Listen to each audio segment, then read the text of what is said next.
Hey everyone, tonight we journey into the depths of ancient galactic history to witness the extraordinary transformation of one woman whose choices would echo through millennia.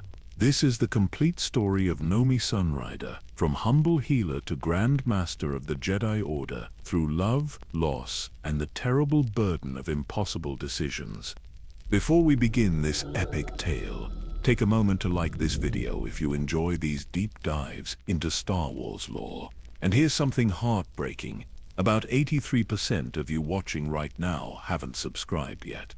If this content helps you unwind or learn something new about the galaxy far, far away, hitting that subscribe button really helps the channel grow and lets me bring you more stories like this.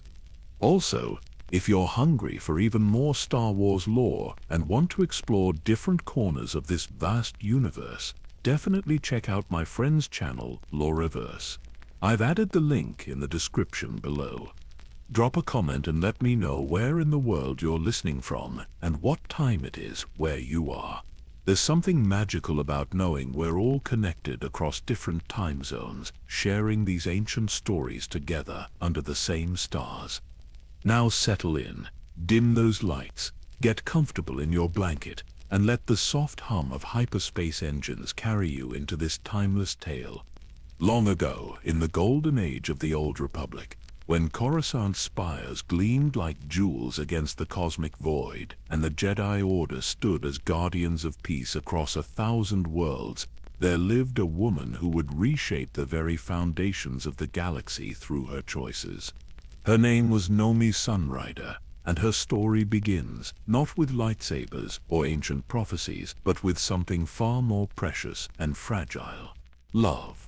The love of a simple healer for her Jedi husband, the love of a mother for her young daughter, and ultimately a love so profound it would survive even the darkest corruption of the Force itself.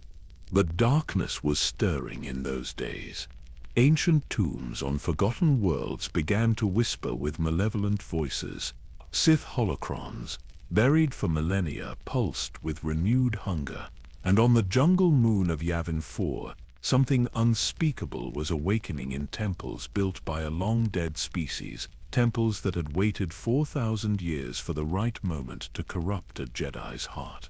Imagine, if you will, the moment when everything changed. A young woman, hands stained with the blood of her dying husband, reaching for his lightsaber with trembling fingers. The weapon ignites for the first time in her grasp, humming with power she never wanted, never sought, never dreamed she possessed. In that instant, as pirates fall before her untrained but devastating Force abilities, the galaxy gains its greatest protector and loses its most innocent soul. For you see, Nomi's story is not just one of heroism, but of terrible, necessary sacrifice.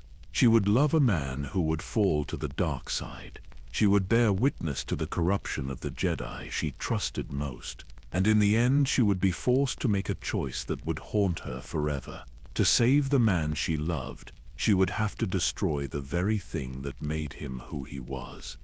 The ancient chronicles speak of a power so rare, so devastating, that it has been used perhaps only once in the recorded history of the galaxy. The ability to sever someone completely from the Force, to cut them off from the energy field that binds all living things together.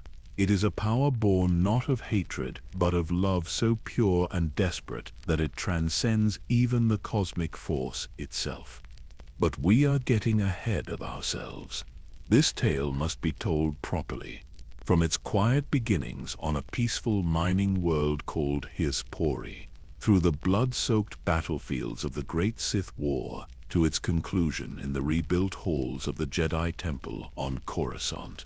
You will witness the rise of Exar Kun, the fallen Jedi, who would crown himself Dark Lord of the Sith. You will see the corruption of Ulic Qel-Droma, the noble knight whose heart would be twisted by ancient darkness. You will experience the horror of the Jedi Order's near destruction and the wonder of its resurrection through the courage of those who refuse to surrender to despair. This is a story of choices, the choice to take up arms when all you want is peace. The choice to love someone even when they become your enemy. The choice to save a galaxy even when it costs you everything you hold dear. Tonight, as the stars wheel overhead in their eternal dance, we gather around the fires of memory to hear once again the legend of Nomi Sunrider. Let her courage inspire you. Let her sacrifice humble you. And let her enduring love remind you that even in the darkest times, the light endures. The tale begins 4,000 years before the rise of the Empire, when the Republic was young and the Jedi were the galaxy's bright guardians.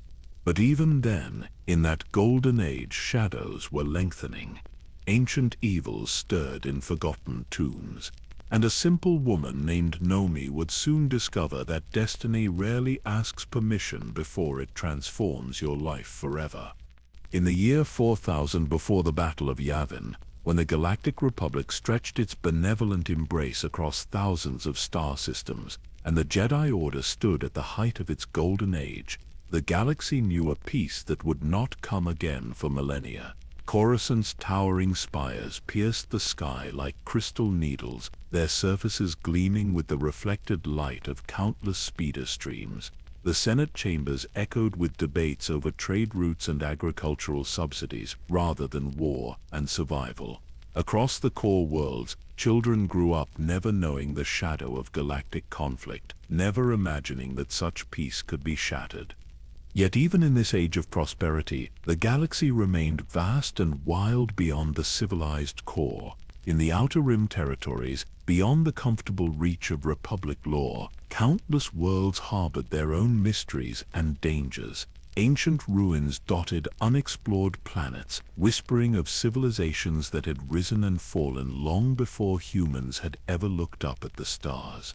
Sith tombs lay buried beneath centuries of accumulated dust and vegetation, their dark energies dormant but never truly dead.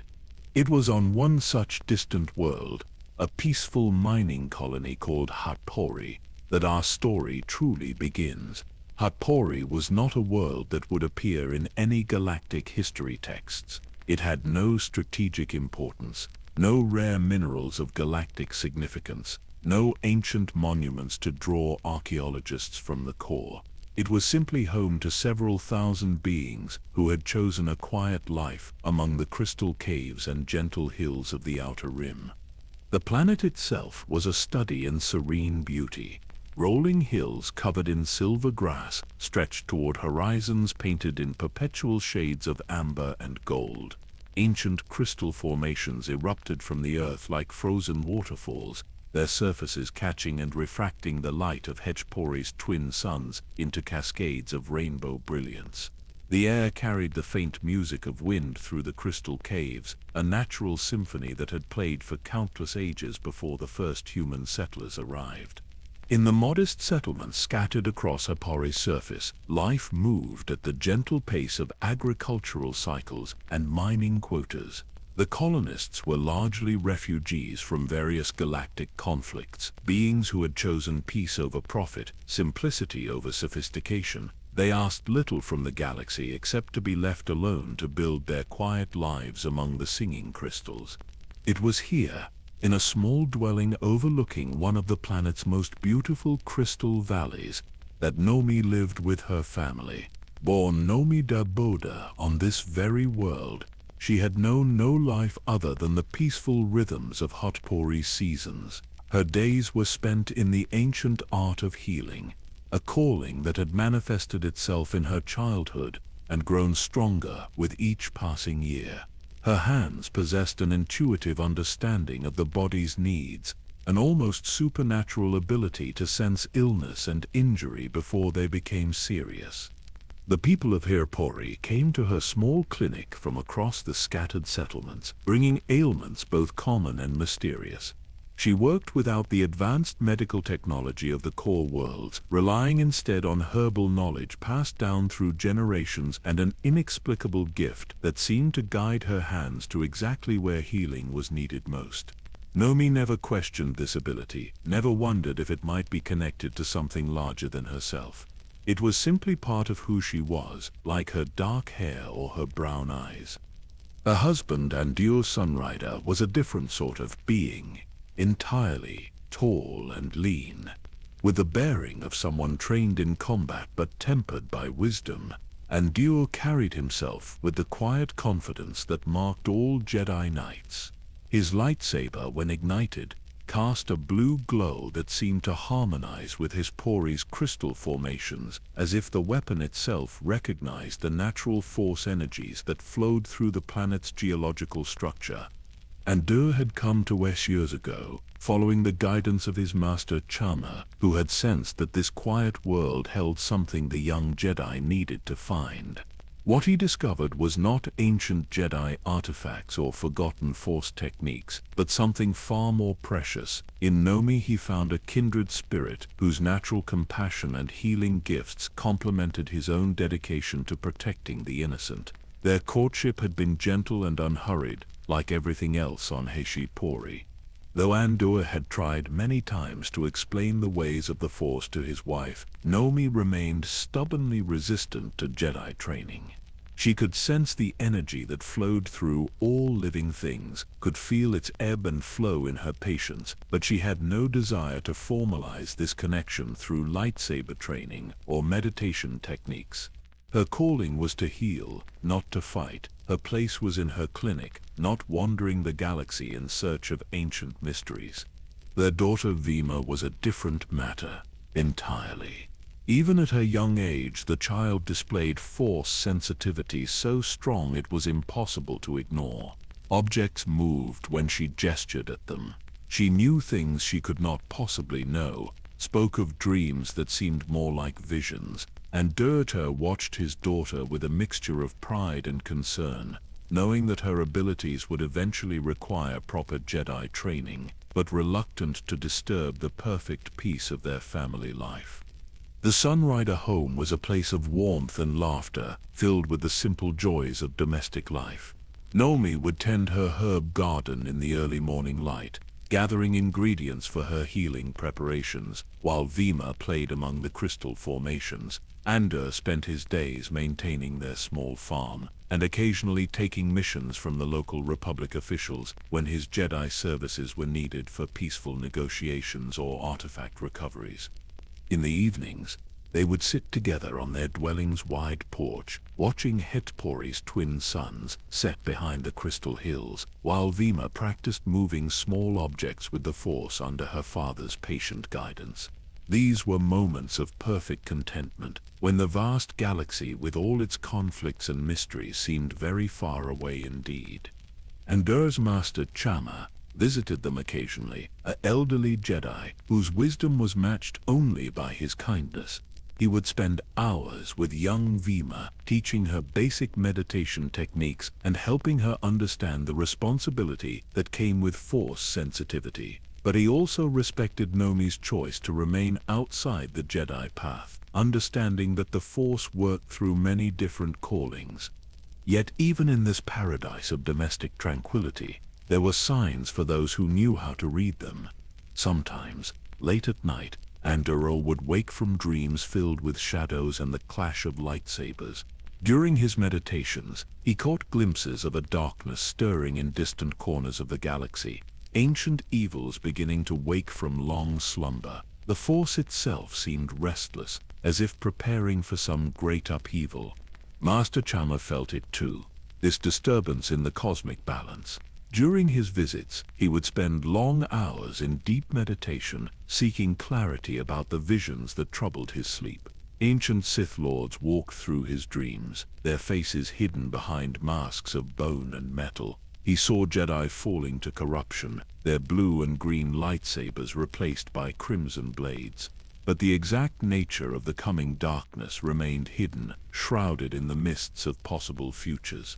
Neither Jedi spoke of these visions to Nomi, unwilling to disturb her peaceful existence with fears that might prove unfounded. She had enough concerns caring for the sick and injured of Pori's scattered settlements. But sensitive as she was to the emotional currents around her, Nomi could not help but notice the subtle changes in her husband's demeanor, the way his hand sometimes unconsciously moved to his lightsaber during quiet moments. The Sunrider family lived in the calm before the storm, their happiness made all the more precious by its fragility.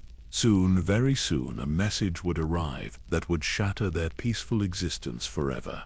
A mission would call Andore from Hatpori toward a destiny that would transform them all beyond recognition.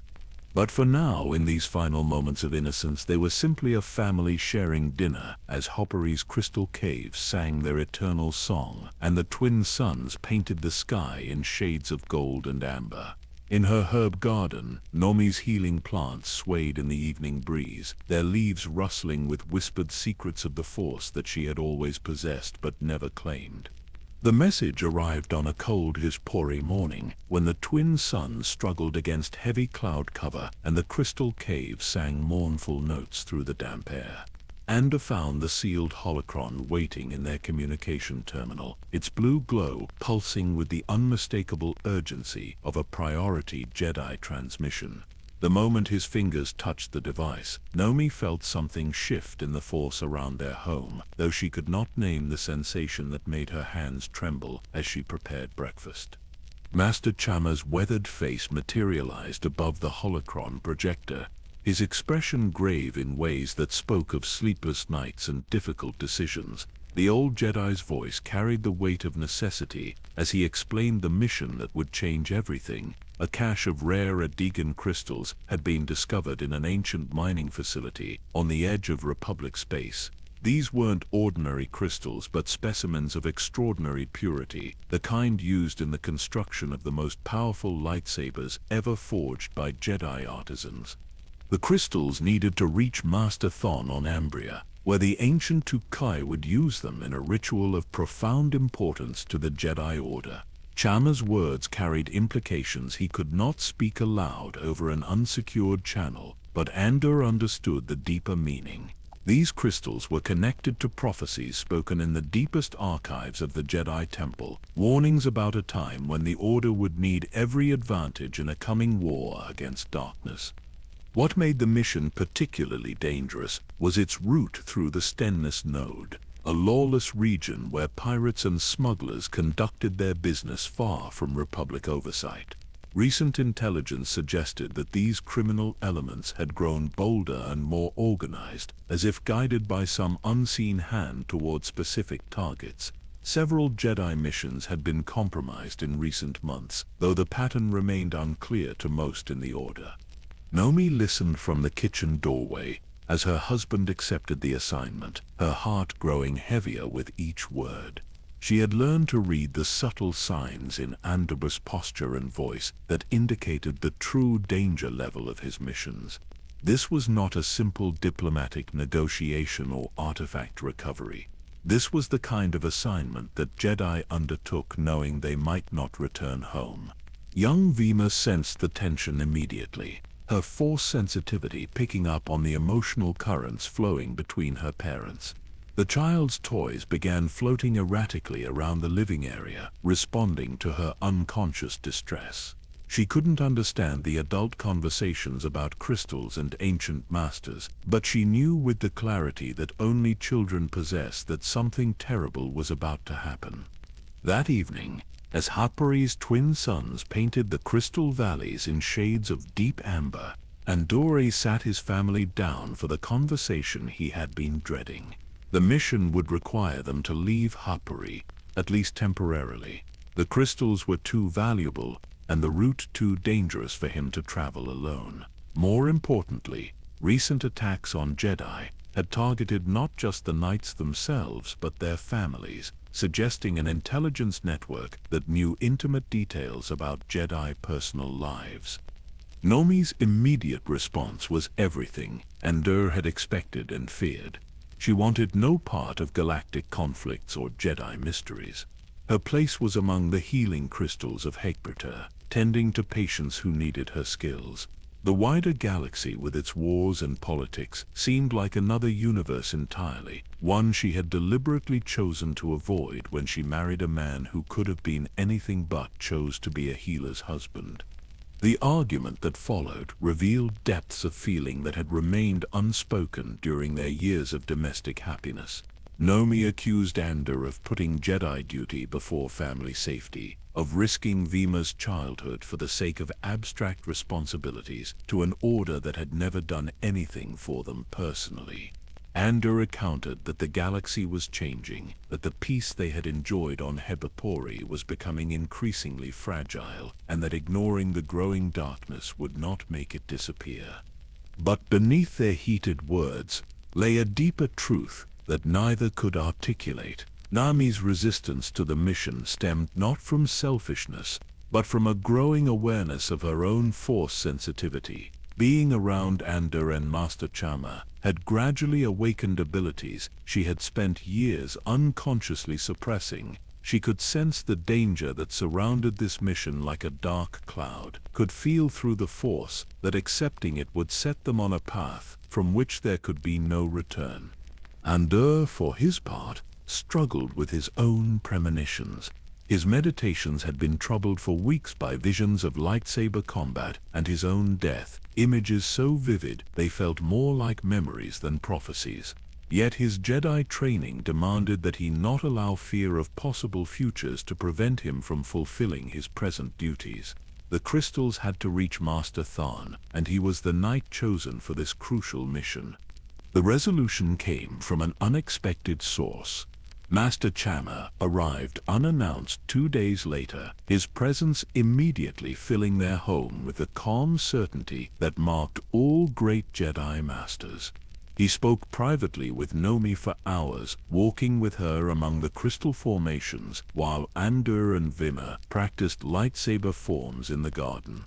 What the old master told her during that conversation would remain private between them for years to come, but its effect was immediate and profound.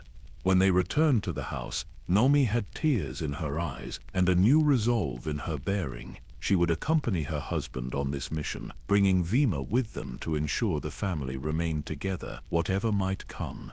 The decision, once made, brought its own strange peace to their household.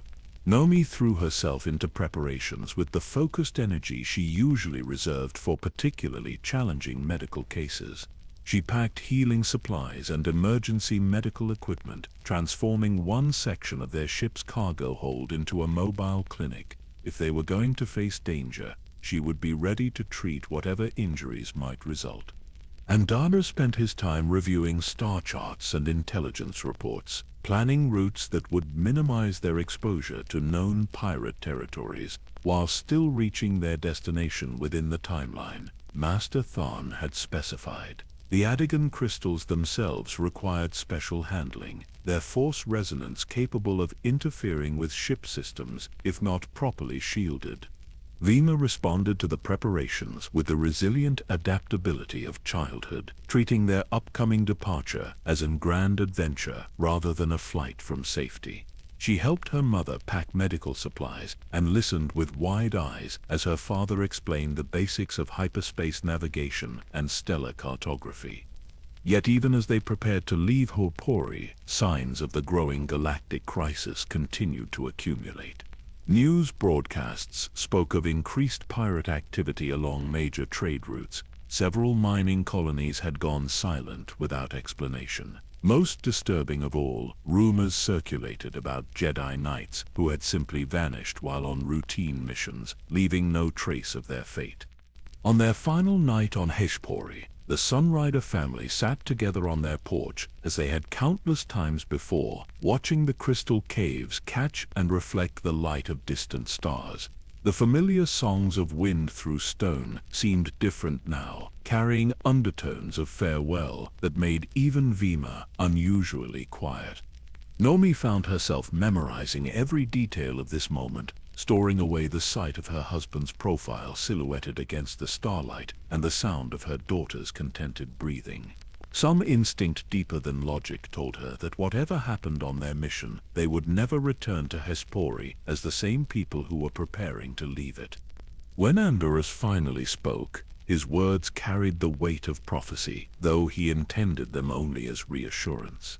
This mission would test them all in ways they could not imagine, he said, but it would also reveal strengths they never knew they possessed. The Force had brought them together as a family, and the Force would see them through whatever challenges lay ahead. Neither he nor Nomi could foresee that within days 2 of them would be forever changed by violence and loss, while the third would discover powers that would reshape the very foundations of the Jedi Order. The call to adventure had come at last to the peaceful world of Hitchpori, and there could be no turning back from the destiny it offered. The morning of their departure dawned clear and cold across Hitchpori's crystal valleys, with both suns rising in perfect alignment for the first time in months. The colonists who had come to see the Sunriders off spoke in hushed tones about the celestial event, some claiming it was a sign of good fortune, while others muttered about omens and the unpredictable nature of the Force. Their ship, a modest freighter that Andor had purchased years earlier for his Jedi missions, sat waiting in the small spaceport that served Hitchpori's scattered settlements. The vessel itself was unremarkable by galactic standards, designed for reliability rather than speed or luxury. Its cargo holds had been modified to accommodate both passengers and sensitive equipment, while its modest armament served more as deterrent than true protection against serious threats. Nomi stood at the edge of their former garden, her hands resting on the healing herbs she had cultivated with such care over the years. Without proper tending, the plants would wither within weeks, but she had already given detailed instructions to neighbors about their care. Perhaps when this mission was completed, they would return to find their home unchanged, as if their departure had been nothing more than a brief interruption in Hitchpori's peaceful routine. The packing process revealed how much their lives had changed in just a few days of preparation. And Dyer's Jedi equipment took precedence, his lightsaber maintenance tools and meditation crystals carefully secured in padded containers. The Adagan crystals themselves required special handling, their containers lined with force-dampening materials to prevent their natural resonance from interfering with ship systems during hyperspace jumps. Nomi's medical supplies filled an entire cargo section, everything from basic trauma equipment to rare healing herbs that grew only in Hitchpori's unique crystal caves. She had also brought several texts on force healing techniques, ancient tomes that Andor had acquired during his travels, but never had reason to study in detail. Something told her these books might prove more valuable than conventional medical knowledge in whatever lay ahead. Young Vima treated the loading process as an elaborate game, using her developing force abilities to help move smaller items, while her parents handled the more delicate equipment. Her natural talent continued to amaze both adults, objects responding to her gestures with precision that some Jedi Padawans took years to achieve. Yet her control remained instinctive rather than trained, powerful but unpredictable in ways that made Andor increasingly concerned about proper instruction. The farewell ceremony at the spaceport was brief but heartfelt, with representatives from each of Hitchpori's major settlements presenting the family with gifts for their journey. Master Chama had sent a small holocron containing personal messages and emergency instructions, while the local miners contributed a selection of their finest crystals to supplement Nomi's healing equipment. As their ship lifted off from Hitchpori's surface, the planet fell away beneath them in a tapestry of silver grass and gleaming crystal formations.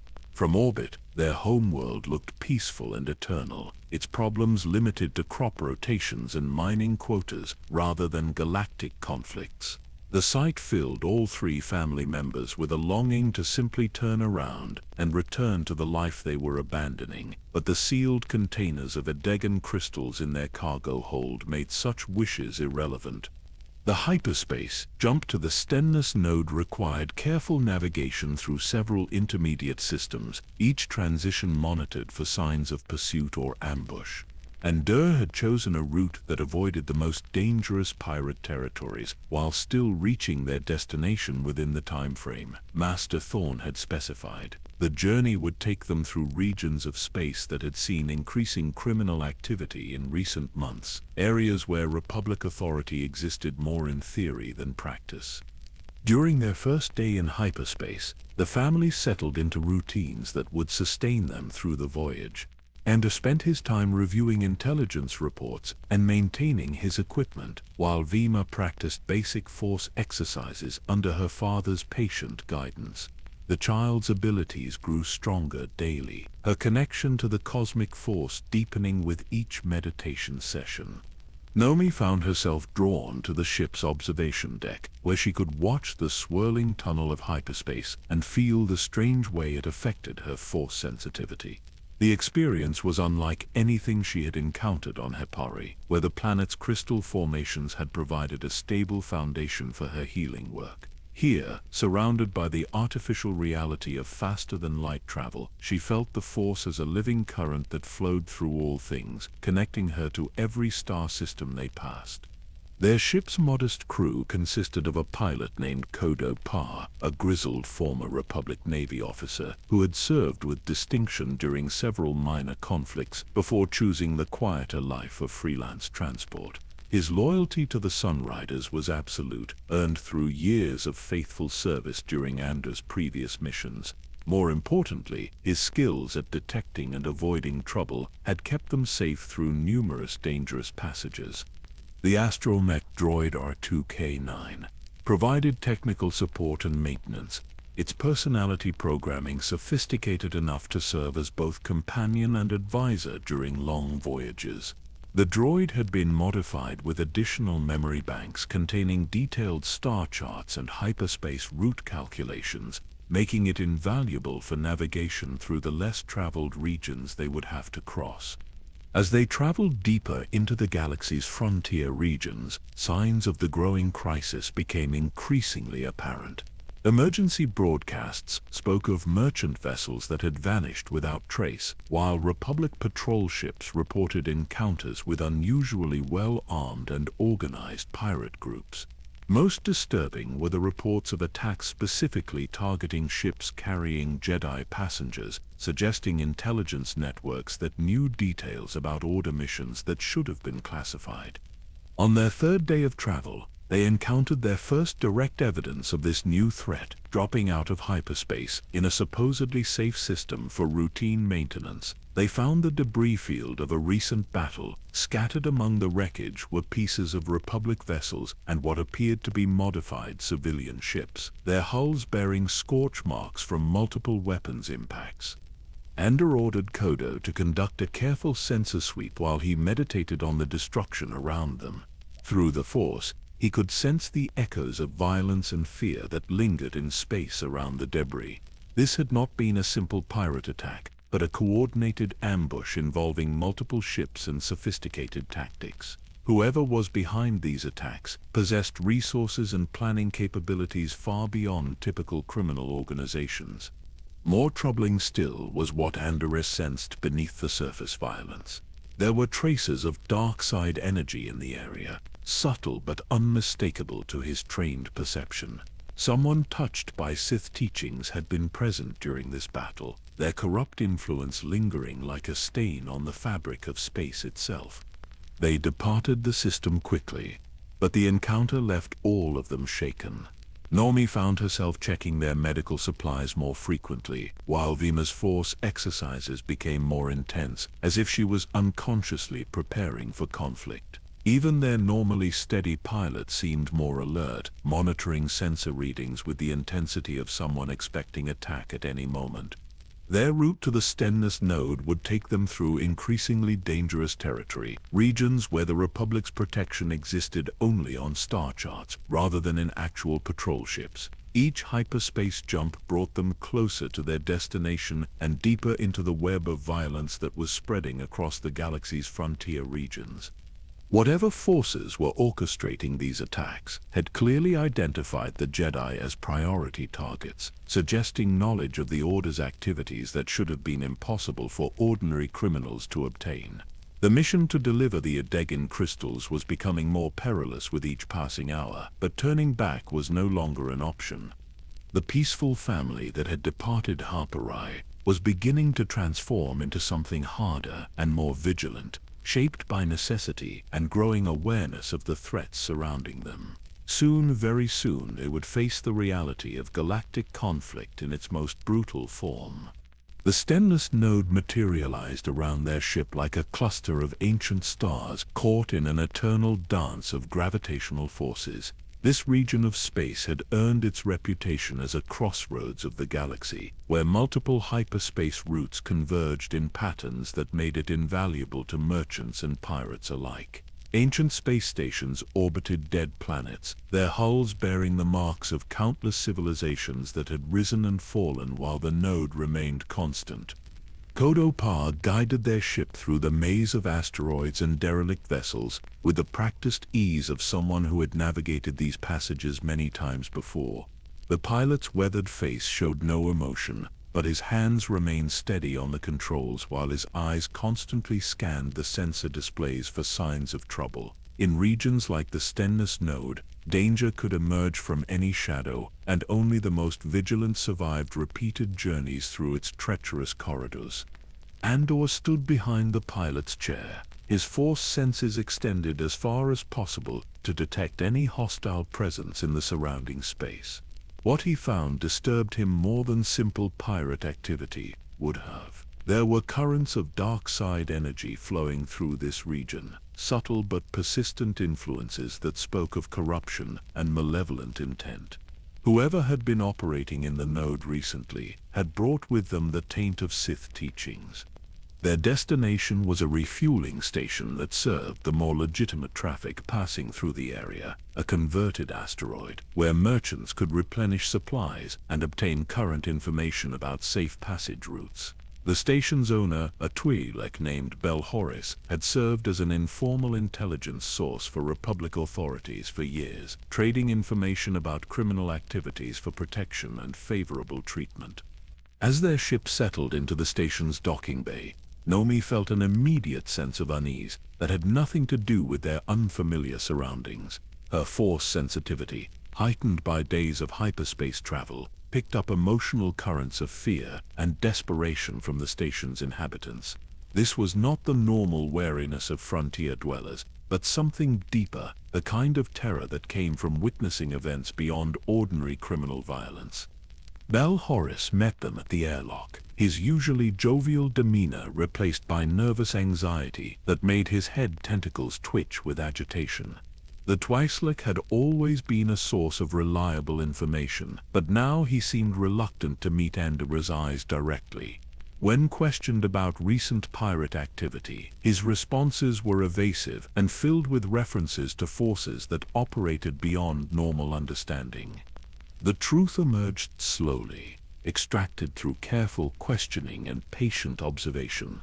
A new organization had established dominance over criminal activities throughout the node, one that employed tactics and technologies far beyond anything previously seen in the region. Ships had been attacked by vessels that seemed to anticipate their every move, as if their crews possessed advanced knowledge of cargo manifests and planned routes.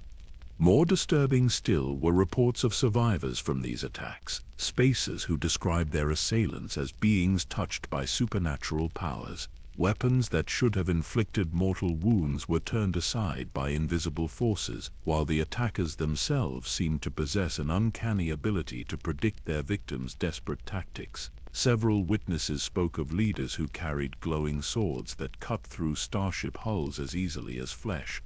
Andor recognized these descriptions immediately, though he kept his knowledge to himself rather than alarm the station's already terrified inhabitants. The attackers were using lightsabers and force abilities, which meant they were either fallen Jedi or individuals trained in Sith combat techniques. Either possibility represented a threat far greater than ordinary piracy, one that required immediate reporting to the Jedi Council. While her husband gathered intelligence from the station's residents, Nomi found herself drawn to the medical bay, where she offered her services to those injured in recent attacks. The wounds she treated told their own story, precise cuts that spoke of trained swordsmen rather than crude pirates wielding blaster weapons. Several patients bore injuries that should have been fatal, saved only by emergency medical intervention that had stabilized them just enough to reach the station.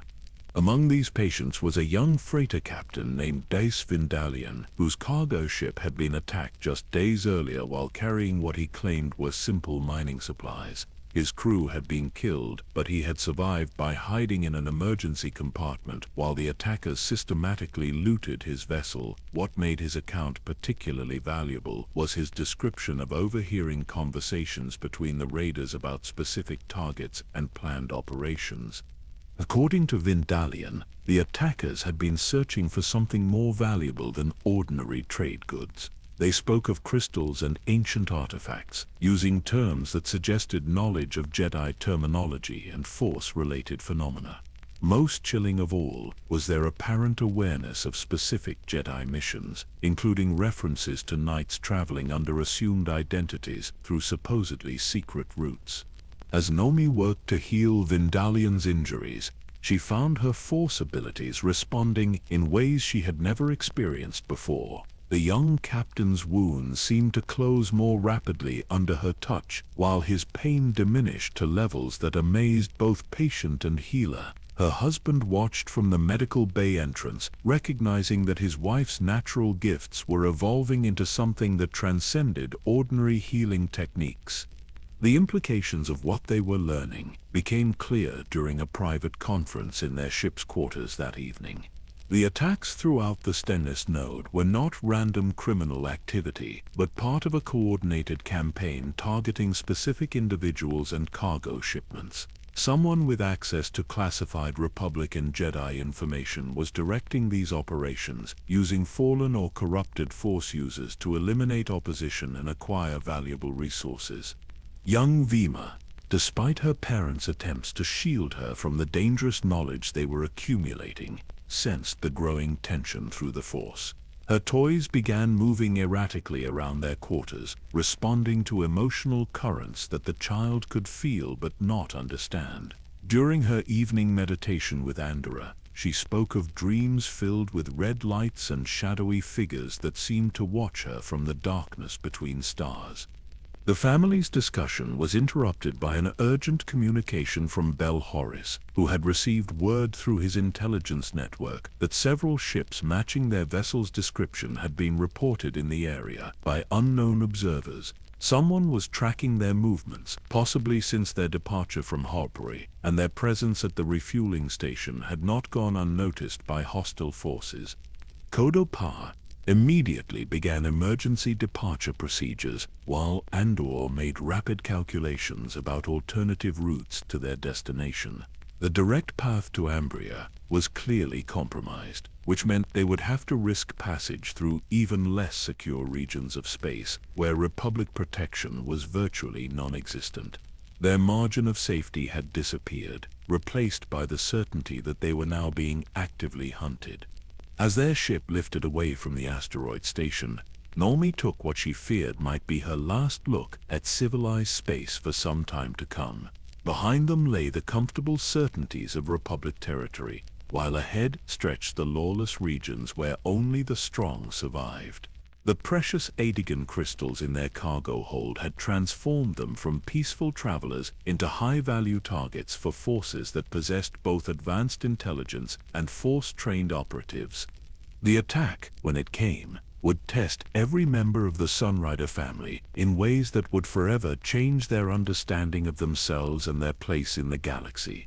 Nomi's journey from reluctant healer to legendary Jedi Master was about to begin in the most violent and tragic way possible, through the loss of everything she held most dear.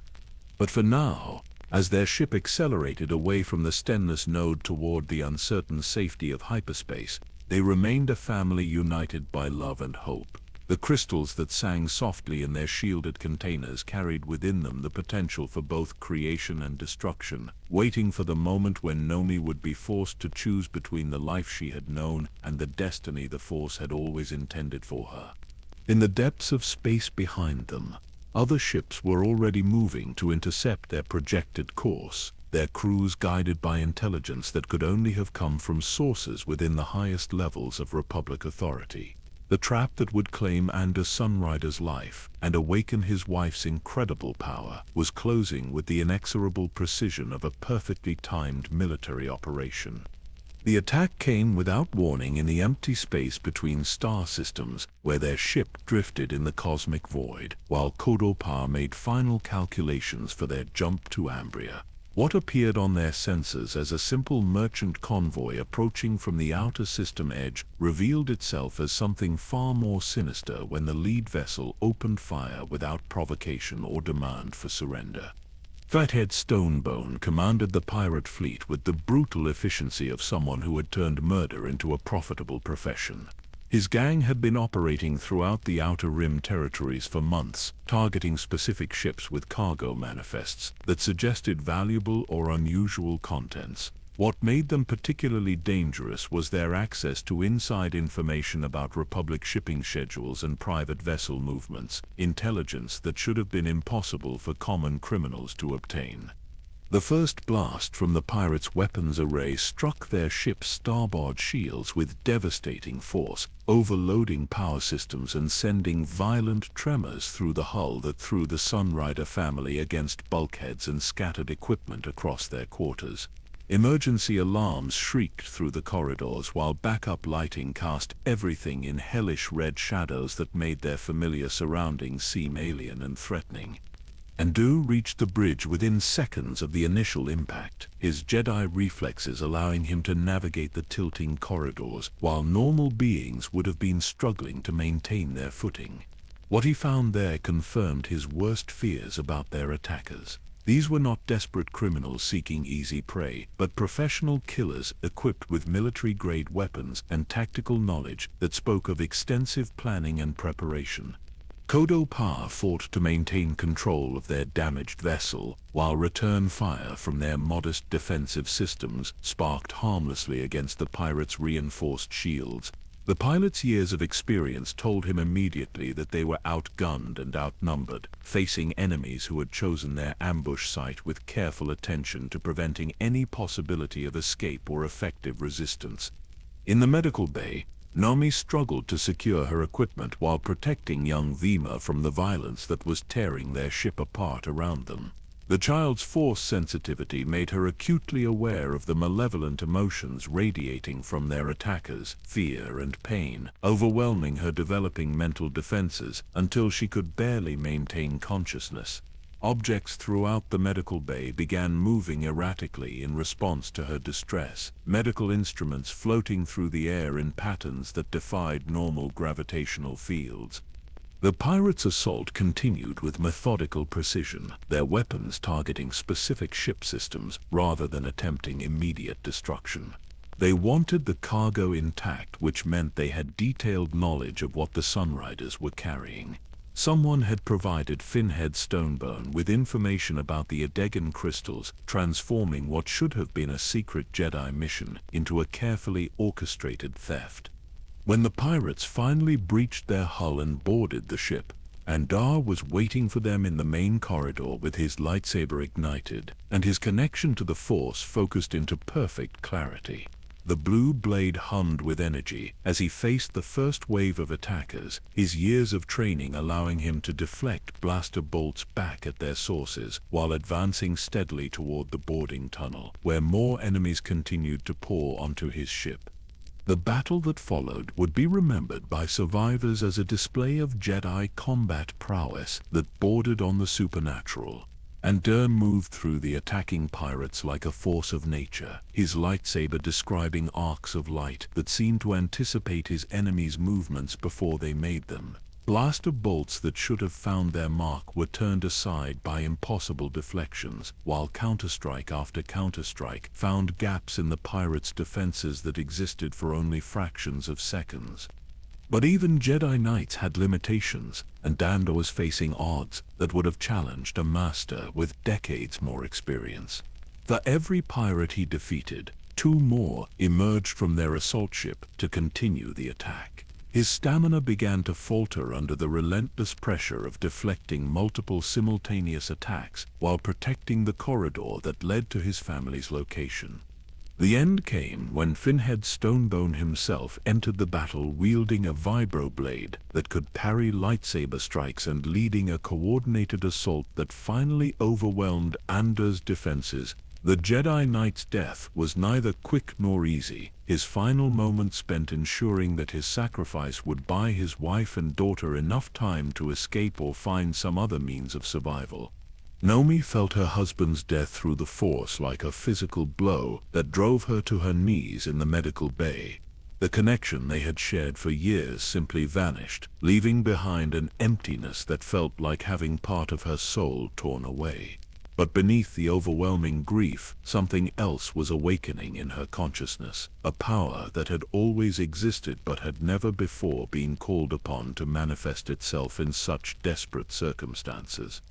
When Finhead Stonebone kicked open the medical bay door, expecting to find a cowering family ready for capture or execution, he instead discovered a woman whose eyes blazed with Force energy that seemed to draw power from her very anguish. Nomi Sunrider had never wanted to be a Jedi, had actively resisted any connection to the galactic conflicts that had claimed so many lives throughout the galaxy's history. But in this moment of absolute loss, choice was no longer relevant.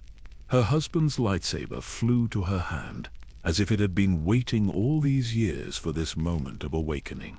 The weapon ignited with a sound that seemed to harmonize with the cosmic force itself, its blade shining with an intensity that made the pirates step backward despite their numerical advantage. What they faced was not a trained warrior, but something far more dangerous, a Force user whose abilities were untempered by traditional limitations or careful instruction. The battle that erupted in the medical bay defied everything the pirates understood about combat and resistance. Nomi moved with fluid grace that seemed to bend reality around her presence, the lightsaber in her hands becoming an extension of will rather than simple weapon. Blaster bolts were not merely deflected but redirected with precision that turned the pirates' own weapons against them, while invisible forces threw attackers against bulkheads with bone-crushing impact. Within minutes, the boarding party that had seemed so confident in their victory lay scattered throughout the ship's corridors, their leader among the casualties of a power they had never imagined they might encounter. The surviving pirates fled back to their own vessels, leaving behind only the damaged freighter and the family whose lives had been forever changed by violence and awakening. In the aftermath of battle, as emergency systems struggled to maintain life support and Kodo Power worked desperately to repair their hyperspace drive, Nomi knelt beside her husband's body and tried to comprehend the magnitude of what had just occurred. She had always possessed Force sensitivity, had always been able to heal and sense the emotional currents around her, but what she had just experienced transcended anything in her previous understanding. The Adigan crystals in their cargo hold pulsed with sympathetic energy, responding to the Force disturbance that surrounded Nomi's awakening. Their song had changed, becoming more complex and harmonious, as if her transformation had unlocked properties that had remained dormant during their storage. Whatever Master Thon had planned to do with these crystals would now involve abilities and potential that no one had anticipated when the mission began. Young Vima emerged from the alcove where she had hidden during the battle, her Force sensitivity allowing her to perceive the change in her mother's connection to the cosmic energy that flowed through all living things. The child approached cautiously, sensing both the grief and the power that surrounded Nomi in equal measure, understanding instinctively that their family had been reduced but also transformed by the violence they had endured. The simple explanation for what had occurred was that pirates had attacked their ship for valuable cargo, resulting in a tragic loss, but also revealing hidden strength that would allow them to continue their mission. This understanding brought a certain peace to their immediate situation, suggesting that Andorra's sacrifice had meaning, and that his family would honor his memory by completing the task he had died to protect. But beneath this surface interpretation lay currents of implication that none of them yet fully grasped, connections to larger galactic events that would soon reveal themselves with devastating clarity. Ambria emerged from hyperspace like a world caught between two realities. its desert surface shimmering under the light of a young star, while ancient energies pulsed through rock formations that predated most galactic civilizations. The planet's reputation as a nexus of force power had drawn mystics and scholars for millennia, but it had also attracted darker influences that left permanent scars on both landscape and atmosphere. Master Thune's hermitage occupied a mesa that rose from the desert floor like a natural cathedral, its caves and terraces carved by centuries of wind and the patient work of the Jedi Master, who had made this isolated world his home. The ancient being had chosen Ambria specifically for its unique properties, where the boundary between light and dark sides of the Force remained thin enough to provide profound insights for those wise enough to navigate such dangerous territories. Their damaged ship settled onto the landing platform with systems barely functional after the pirate attack and the hasty repairs that had allowed them to complete their journey. Kodo Pa had worked miracles keeping them spaceworthy, but the vessel would require extensive overhaul before it could safely attempt another hyperspace jump. For the immediate future, the Sunrider family would remain on Ambria whether they wished to or not. Nomi's first steps onto the planet's surface brought an immediate awareness of the force currents that flowed through its rock and sand like invisible rivers of energy. Her awakening during the pirate attack had left her sensitive to these emanations in ways that made every breath feel charged with potential. The lightsaber at her side hummed in response to the planetary energies, its crystal matrix resonating with frequencies that seemed to call to something deep within her consciousness. Master Thon appeared among the mesa's shadows like a manifestation of the desert itself, his ancient form moving with fluid grace, despite the centuries that had shaped his wisdom. The Chukhtai's large eyes held depths that reflected experiences spanning multiple lifetimes, while his connection to the Force radiated the kind of serene power that came only from complete harmony with the cosmic energies that bound all things together. The old master's greeting to Nomi carried undertones of recognition that surprised both of them. He had sensed her awakening across the vastness of space, felt the moment when her dormant abilities had erupted in response to grief and desperate necessity. What he discovered when he examined her force signature was unprecedented in his centuries of experience, a natural power that seemed to draw directly from the deepest wellsprings of cosmic energy. Young Vima responded to Master Thun's presence with the immediate trust that children reserve for beings whose intentions remained completely pure. The ancient Jedi's wisdom encompassed not just martial techniques and philosophical understanding, but a profound appreciation for the innocence that the Force preserved in those too young to have been corrupted by galactic conflicts and political necessities. The hermitage itself reflected Master Thun's approach to understanding the Force through contemplation rather than conflict. Meditation chambers carved from living rock provided spaces where the planet's natural energies could be experienced without distraction, while libraries contained texts and holocrons gathered from across the galaxy's history. Most importantly, the entire complex had been designed to maintain perfect balance between opposing forces' influences, creating an environment where both light and dark could be studied without corruption. During their first evening on Ambria, as twin moons cast silver light across the desert landscape, Master Thurn listened to Nomi's account of the pirate attack with the patient attention of someone who understood that surface events often reflected deeper currents. Her description of the battle revealed abilities that should have required years of training to manifest, suggesting that her force potential had been shaped by influences beyond normal Jedi development. What troubled the ancient master was not the extent of Nomi's power, but the circumstances that had awakened it. The pirates who had attacked their ship possessed knowledge that should have been restricted to the highest levels of Republic intelligence, while their timing suggested coordination with forces that operated far beyond ordinary criminal networks. Someone with access to classified information had deliberately targeted the Adegan crystal shipment, transforming a routine delivery into a carefully orchestrated ambush. The crystals themselves provided additional evidence of larger patterns at work throughout the galaxy, When Master Thun examined the specimens that Nomi had delivered, he discovered properties that exceeded even his considerable expectations. These were not merely powerful focusing elements for lightsaber construction, but artifacts that seemed to resonate with prophetic significance, their internal structures containing information that had been encoded by unknown hands millennia ago.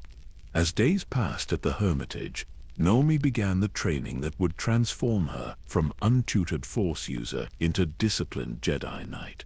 Master Thorn's instruction methods emphasized understanding over technique, teaching her to perceive the cosmic patterns that connected all life, rather than focusing immediately on combat applications. Her healing abilities provided a natural foundation for this expanded awareness, allowing her to sense the flow of energy through living systems with unprecedented clarity. The training sessions revealed the true scope of her potential in ways that amazed even Master Thon's extensive experience. Nomi's connection to the Force transcended normal categories, enabling her to influence events and perceptions on scales that traditional Jedi techniques could barely approach. Her ability to coordinate multiple individuals through battle meditation showed particular promise, suggesting applications that could prove decisive in large-scale conflicts. Yet even as Nomi's abilities developed under careful guidance, disturbing reports continued to arrive from across the galaxy through Master Thorn's network of contacts and informants.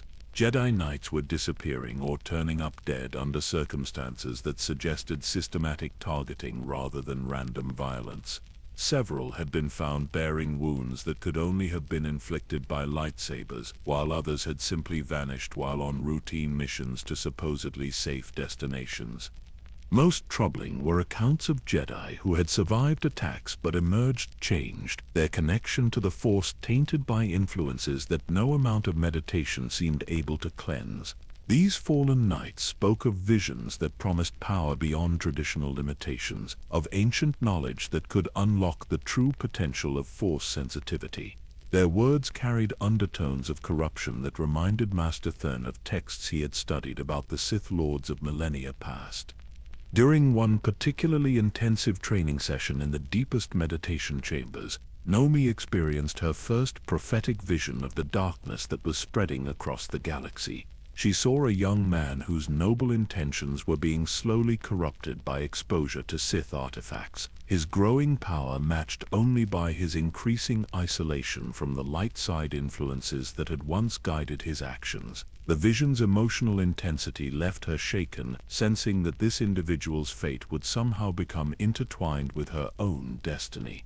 Master Thun recognized the signs immediately when Nomi described her vision. The corruption patterns she had perceived matched ancient warnings about the cyclical return of Sith influence, periods when the dark side's practitioners emerged from hidden strongholds to challenge the Jedi Order's dominance. Such times demanded extraordinary measures and exceptional individuals willing to make sacrifices that transcended personal concerns. The Hermitage's isolation began to feel less like peaceful retreat and more like preparation for inevitable conflict, as communications from the outside galaxy became increasingly ominous. Republic officials spoke in carefully neutral terms about growing instability in several sectors, while private messages from other Jedi Masters hinted at coordinated attacks that suggested enemy forces with access to classified information and Force-trained operatives. Vima's presence at the Hermitage provided both comfort and additional complexity to their situation. The child's Force sensitivity continued to develop at an accelerated pace, her natural abilities enhanced by exposure to Ambria's unique energies and Master Thorn's patient instruction. But her youth also made her vulnerable to the dark influences that seemed to be gaining strength throughout the galaxy, requiring constant vigilance from the adults responsible for her protection. As Nomi's training progressed through increasingly advanced techniques, she began to understand that her awakening on the pirate ship had been only the beginning of a transformation that would ultimately reshape her understanding of purpose and responsibility. The quiet life she had known on Pori belonged to someone else now, a woman who had died alongside her husband in the corridors of their damaged freighter. The person emerging from Master Thon's instruction was harder and more focused, shaped by loss, but tempered by growing wisdom about the cosmic forces that influenced galactic events. Her connection to the Force provided insights that transcended personal grief, revealing patterns of conflict and renewal that had shaped civilizations across millions of years. Yet beneath this expanding awareness lay currents of foreboding that suggested their peaceful interlude on Ambria would soon be interrupted by events that would test everything she had learned about power and responsibility. The galaxy was changing in ways that demanded response from those capable of perceiving the true scope of the threat, and Nomi Sunrider's transformation from healer to warrior was approaching its most crucial phase. The arrival of Ulic Qel-Droma at Master Thon's hermitage brought with it an energy that seemed to electrify the very air of Ambria's desert atmosphere. The young Jedi Knight appeared at the landing platform, like a figure from ancient legends, his bearing radiating the confident nobility that marked the finest graduates of the Jedi Academy on Coruscant. His ship bore the elegant lines of Republic craftsmanship, while his lightsaber rested at his side with the casual familiarity of someone who had never known defeat in combat. Nomi felt the disturbance in the Force long before she saw him, a presence that seemed to resonate with her own awakening abilities in ways that both attracted and unsettled her. Her connection to the cosmic energies had grown stronger during her weeks of training with Master Thon, but encountering another Force user of Ulic's caliber created harmonic frequencies that she had never experienced before. The sensation was like hearing her own voice echoed and amplified by another singer whose range perfectly complemented her own. Master Thon emerged from his meditation chambers to greet the visitor with the careful courtesy that ancient wisdom reserves for situations pregnant with potential significance. The Jedi Master had sensed this meeting's approach through prophetic dreams that had troubled his rest for days, visions of intertwined destinies that carried both promise and terrible danger. His large eyes reflected concern as he observed the immediate recognition that passed between his newest student and the charismatic young knight. Ulic's mission to Ambria involved investigating reports of Sith activity on the nearby world of Onderon, where ancient tombs and political upheaval had created conditions favorable for dark side influences to emerge from their long dormancy. The situation required someone with both diplomatic skills and combat expertise, qualities that had made him one of the most respected Jedi of his generation. What he had not expected was to find another Force user whose natural abilities seemed to complement his own trained techniques so perfectly. The briefing that followed revealed the true scope of the crisis that was developing throughout the galaxy's frontier regions. Onderon's royal family had been manipulated for generations by the lingering spirit of Freedom Nad, an ancient Sith Lord, whose tomb continued to radiate dark side energy that corrupted everything within its influence. Recent political changes had brought this corruption to the surface, creating opportunities for contemporary Sith practitioners to exploit the chaos for their own purposes. Even more disturbing were reports from Yavin 4, where archaeological expeditions had uncovered Massassi temples that contained artifacts of unprecedented power and malevolence. Several research teams had simply vanished while exploring these sites, while others had emerged changed in ways that suggested exposure to Sith teachings that predated the Republic by millennia. The implications for galactic security were staggering if such knowledge was falling into the wrong hands. Nomi listened to these revelations with growing understanding of how her husband's death fit into larger patterns of violence and corruption. The pirates who had attacked their ship were not independent criminals, but agents of forces that possessed detailed knowledge of Jedi movements and Republic security procedures.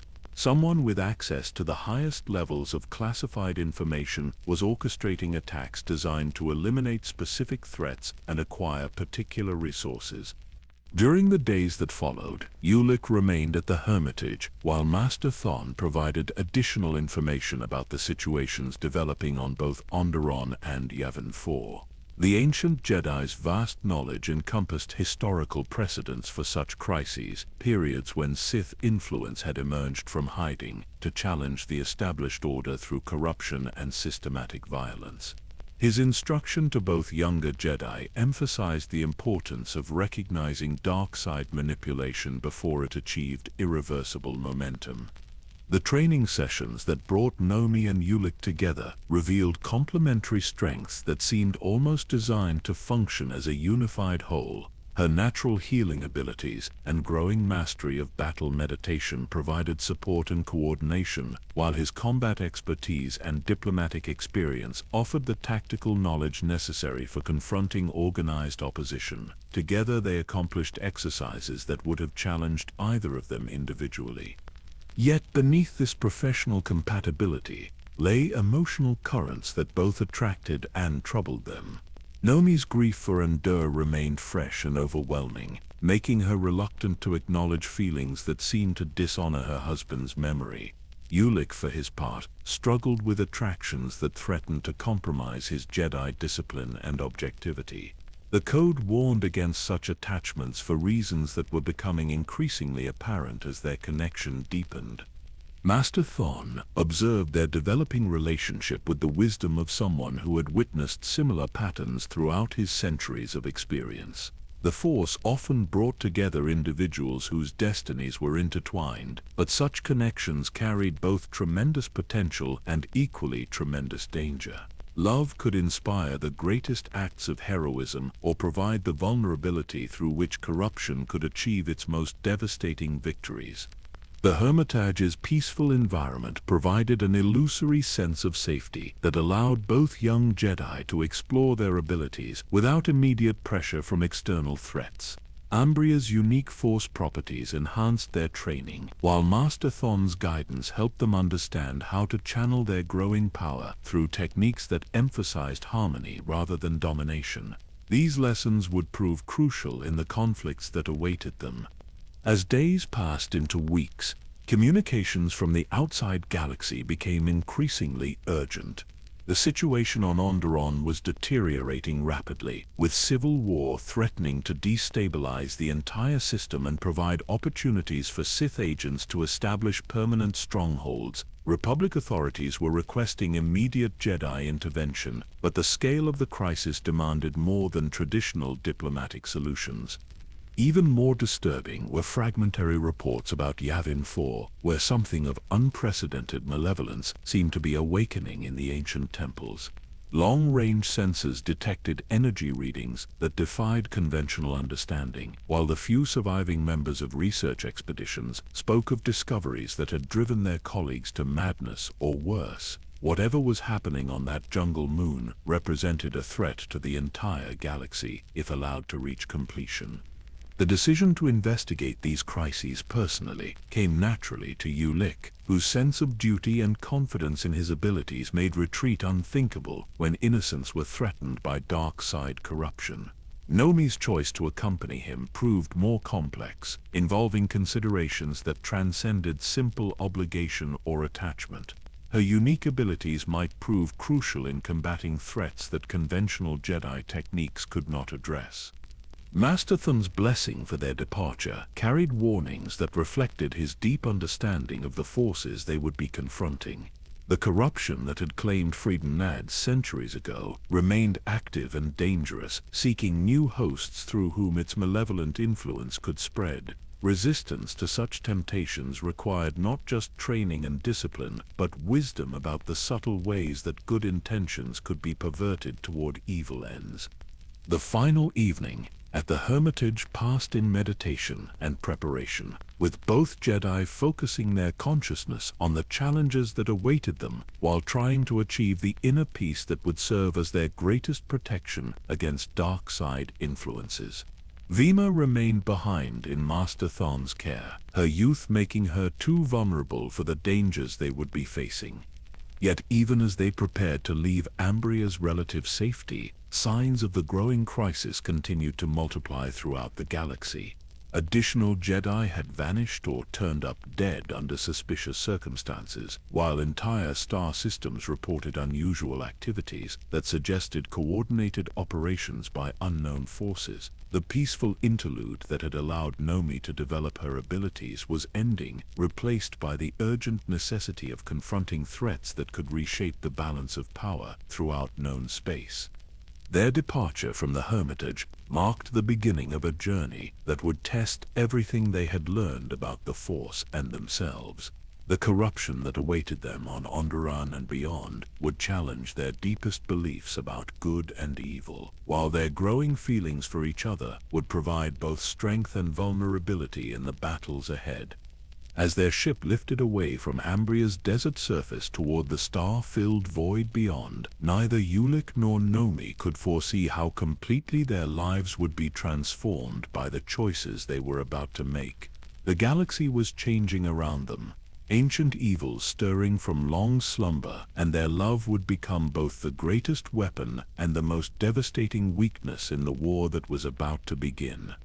Onderon materialized before their ship, like a world caught in perpetual conflict, its surface scarred by generations of warfare between the civilized inhabitants of Aziz and the beast riders who roamed the untamed wilderness beyond the city walls. From orbit, the planet's beauty remained undeniable, with vast forests and rolling plains that spoke of natural abundance, but closer examination revealed the deeper corruption that had taken root in both landscape and culture over the centuries. The city of Aziz rose from the planetary surface like a fortress of gleaming metal and ancient stone, its towering walls designed to keep out the dangerous creatures that populated Onderon's wilderness. Yet these same barriers that protected the inhabitants from external threats had also trapped them within a political system that had been manipulated by dark forces for generations. The very architecture seemed to radiate an oppressive energy that made both Jedi uncomfortable as they approached the landing platforms. Queen Amanoa ruled from the royal palace with the absolute authority that had characterized Onderonian monarchy for millennia, but her recent actions suggested influences that transcended normal political ambition. Reports from Republic observers spoke of increasingly erratic behavior, sudden policy changes that seemed designed to increase tension rather than promote stability, and a growing obsession with ancient artifacts that had been discovered in archaeological excavations throughout the system. Ulic's diplomatic credentials provided them with immediate access to the highest levels of Onderonian society, but the reception they received carried undertones of suspicion and barely concealed hostility. Palace officials who should have welcomed Jedi mediation instead seemed eager to limit their movements and restrict their access to information about recent events. The careful choreography of their visit suggested preparation for guests whose true purposes were viewed with deep mistrust. Nomi's Force sensitivity allowed her to perceive the emotional currents that flowed through the palace corridors like invisible rivers of corruption and fear. The servants and minor officials they encountered carried themselves with the subdued desperation of people trapped in circumstances beyond their control, while the higher-ranking courtiers radiated the cold calculation of individuals who had learned to profit from others' suffering. Most disturbing of all was the presence they both sensed but could not locate, a malevolent consciousness that seemed to observe their every movement from the shadows cast by ancient tapestries and carved stone pillars.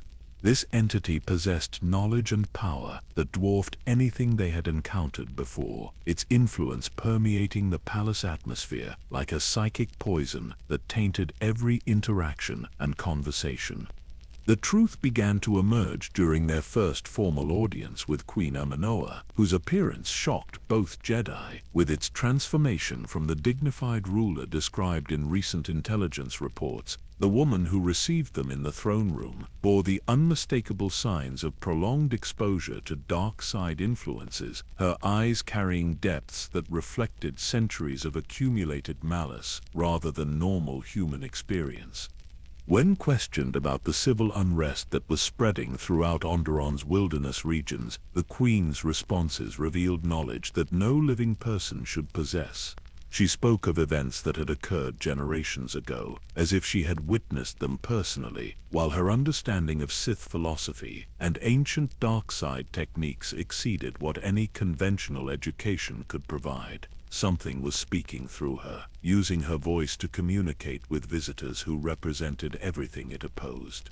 The revelation of Freedom Nad's continued existence as a Sith spirit came gradually, through carefully observed details rather than dramatic confrontation. Ancient portraits throughout the palace showed subtle changes that reflected the dead Sith Lords' growing influence over successive generations of rulers. Archaeological reports described excavations that had been systematically directed toward specific sites, as if guided by someone with intimate knowledge of what lay buried beneath Onderon's surface. Most conclusive was the discovery of Nad's actual tomb, hidden beneath the royal palace in chambers that had been sealed for 400 years, but showed signs of recent visitation. The sarcophagus itself remained intact, but the dark side energies radiating from its contents had been channeling through conduits carved into the palace foundations, slowly corrupting everyone who lived and worked above the burial site. Ulic's investigation of these underground chambers revealed the full scope of the threat they were confronting. Freedom Nad had not simply died and been entombed like other Sith Lords, but had somehow preserved his consciousness beyond physical death, using his knowledge of ancient dark side techniques to maintain influence over the living world. His spirit had been manipulating Onderonian politics for centuries, gradually preparing for a return to physical form that would restore his power to levels that could threaten the entire galaxy. The discovery of Sith holocrons and other artifacts throughout the tomb complex provided evidence of connections to contemporary threats that extended far beyond Onderon's boundaries. Several devices bore markings that matched descriptions from recent intelligence reports about activities on Yavin 4, suggesting coordination between Nad's spirit and other dark side practitioners who were working toward similar goals of resurrection and revenge. Even more disturbing were communications records that revealed contact between Onderon and various criminal organizations throughout the galaxy, including the pirate groups that had been targeting Jedi missions and Republic shipping. Someone was providing these criminals with detailed intelligence about their targets, while Nad's influence ensured that the resulting chaos would create opportunities for further Sith expansion. Nomi's examination of the artifacts using her developing Force abilities revealed layers of corruption that exceeded anything Master Than had prepared them to encounter.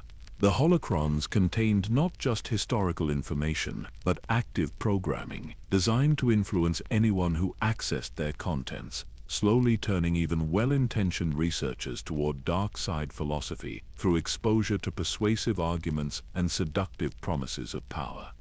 The true horror became apparent when they discovered evidence of other Jedi who had investigated similar sites and fallen victim to corruption that began with academic curiosity but gradually transformed into willing collaboration with Sith teachings. Several knights whose disappearances had been attributed to accidents or criminal activity had actually been turned by exposure to Nad's influence, their current whereabouts unknown, but their corruption beyond question.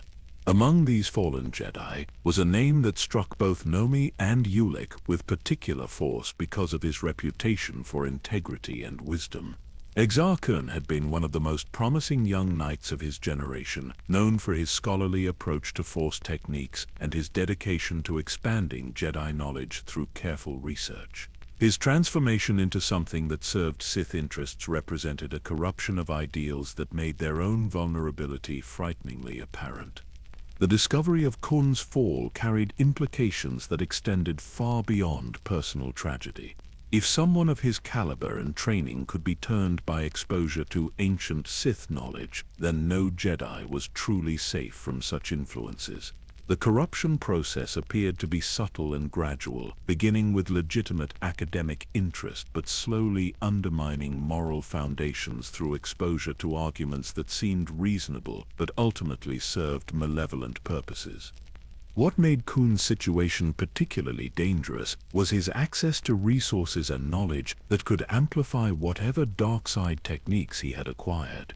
His reputation within the Jedi Order would provide cover for activities that might otherwise attract suspicion, while his scholarly approach would allow him to research and develop new applications for Sith teachings that had remained dormant for millennia. The evidence suggested that Khan's transformation was not an isolated incident, but part of a larger pattern of corruption that was systematically targeting the most promising members of the current Jedi generation. Someone was identifying knights whose abilities and knowledge made them valuable potential allies, then exposing them to carefully selected Sith influences that would gradually turn them from defenders of the Republic into agents of its destruction. The realization that they were confronting not just local political unrest, but a galaxy-wide conspiracy to corrupt or eliminate the Jedi Order, forced both Ulic and Nomi to reconsider the scope of their mission. What had begun as a diplomatic intervention on Onderon was revealing connections to threats that could ultimately determine the fate of galactic civilization itself. As they prepared to delve deeper into the network of corruption that surrounded Freedon Nad's influence, both Jedi understood that they were approaching a point of no return in their own development. The knowledge they were gaining about Sith techniques and philosophy carried its own dangers, while their growing emotional connection to each other provided both strength and vulnerability that their enemies would certainly attempt to exploit. The ancient evil that had slumbered beneath Onderon's surface for centuries was finally stirring toward full wakefulness, and its influence was spreading through carefully established networks that reached into every corner of the galaxy. The peace that had characterized the Republic for generations was ending, replaced by conflicts that would test everything the Jedi Order believed about the nature of good and evil. The jungle moon of Yavin 4 hung in space like a green jewel wrapped in perpetual mist, its surface concealing temples and pyramids that had witnessed the rise and fall of civilizations before the Republic had ever dreamed of expansion beyond the core worlds. From their ship's sensors, the moon appeared deceptively peaceful, its vast forests and winding rivers suggesting nothing more threatening than abundant wildlife and ancient ruins of purely archaeological interest. But the Force told a different story entirely. Even from orbit, both Nomi and Ulic could sense the malevolent energies that pulsed through the moon's jungles like a diseased heartbeat, emanating from structures that had been designed by the ancient Masasi to channel and amplify dark side power.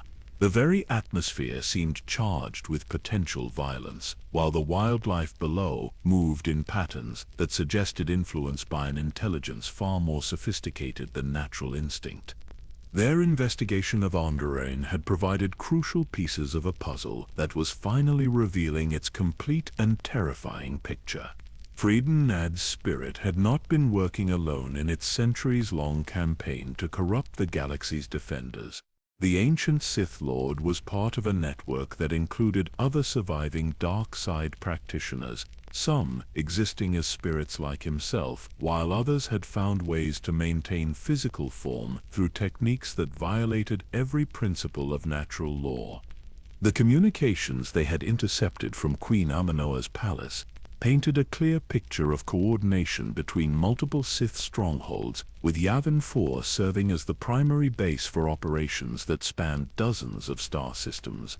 Recent intelligence suggested that someone of extraordinary power had taken residence in the moon's largest temple complex, using its ancient focusing chambers to conduct research that threatened to unleash forces that had been dormant since the original Sith Empire's destruction. Exar Kun's transformation from promising Jedi scholar to Dark Lord of the Sith had occurred on Yavin 4, within temple chambers that contained holocrons and artifacts capable of overwhelming even the strongest moral defenses. His fall had not been gradual or subtle but sudden and complete, suggesting exposure to Sith knowledge so powerful that it could rewrite a person's fundamental understanding of reality within hours or days rather than years. What made Kun's corruption particularly dangerous was how it had enhanced rather than diminished his scholarly abilities. Instead of abandoning his research methods, he had applied them to Sith teachings with results that exceeded anything the ancient dark side practitioners had achieved through purely intuitive approaches. His systematic exploration of forbidden techniques was producing innovations that combined traditional Sith philosophy with applications that no previous Dark Lord had imagined.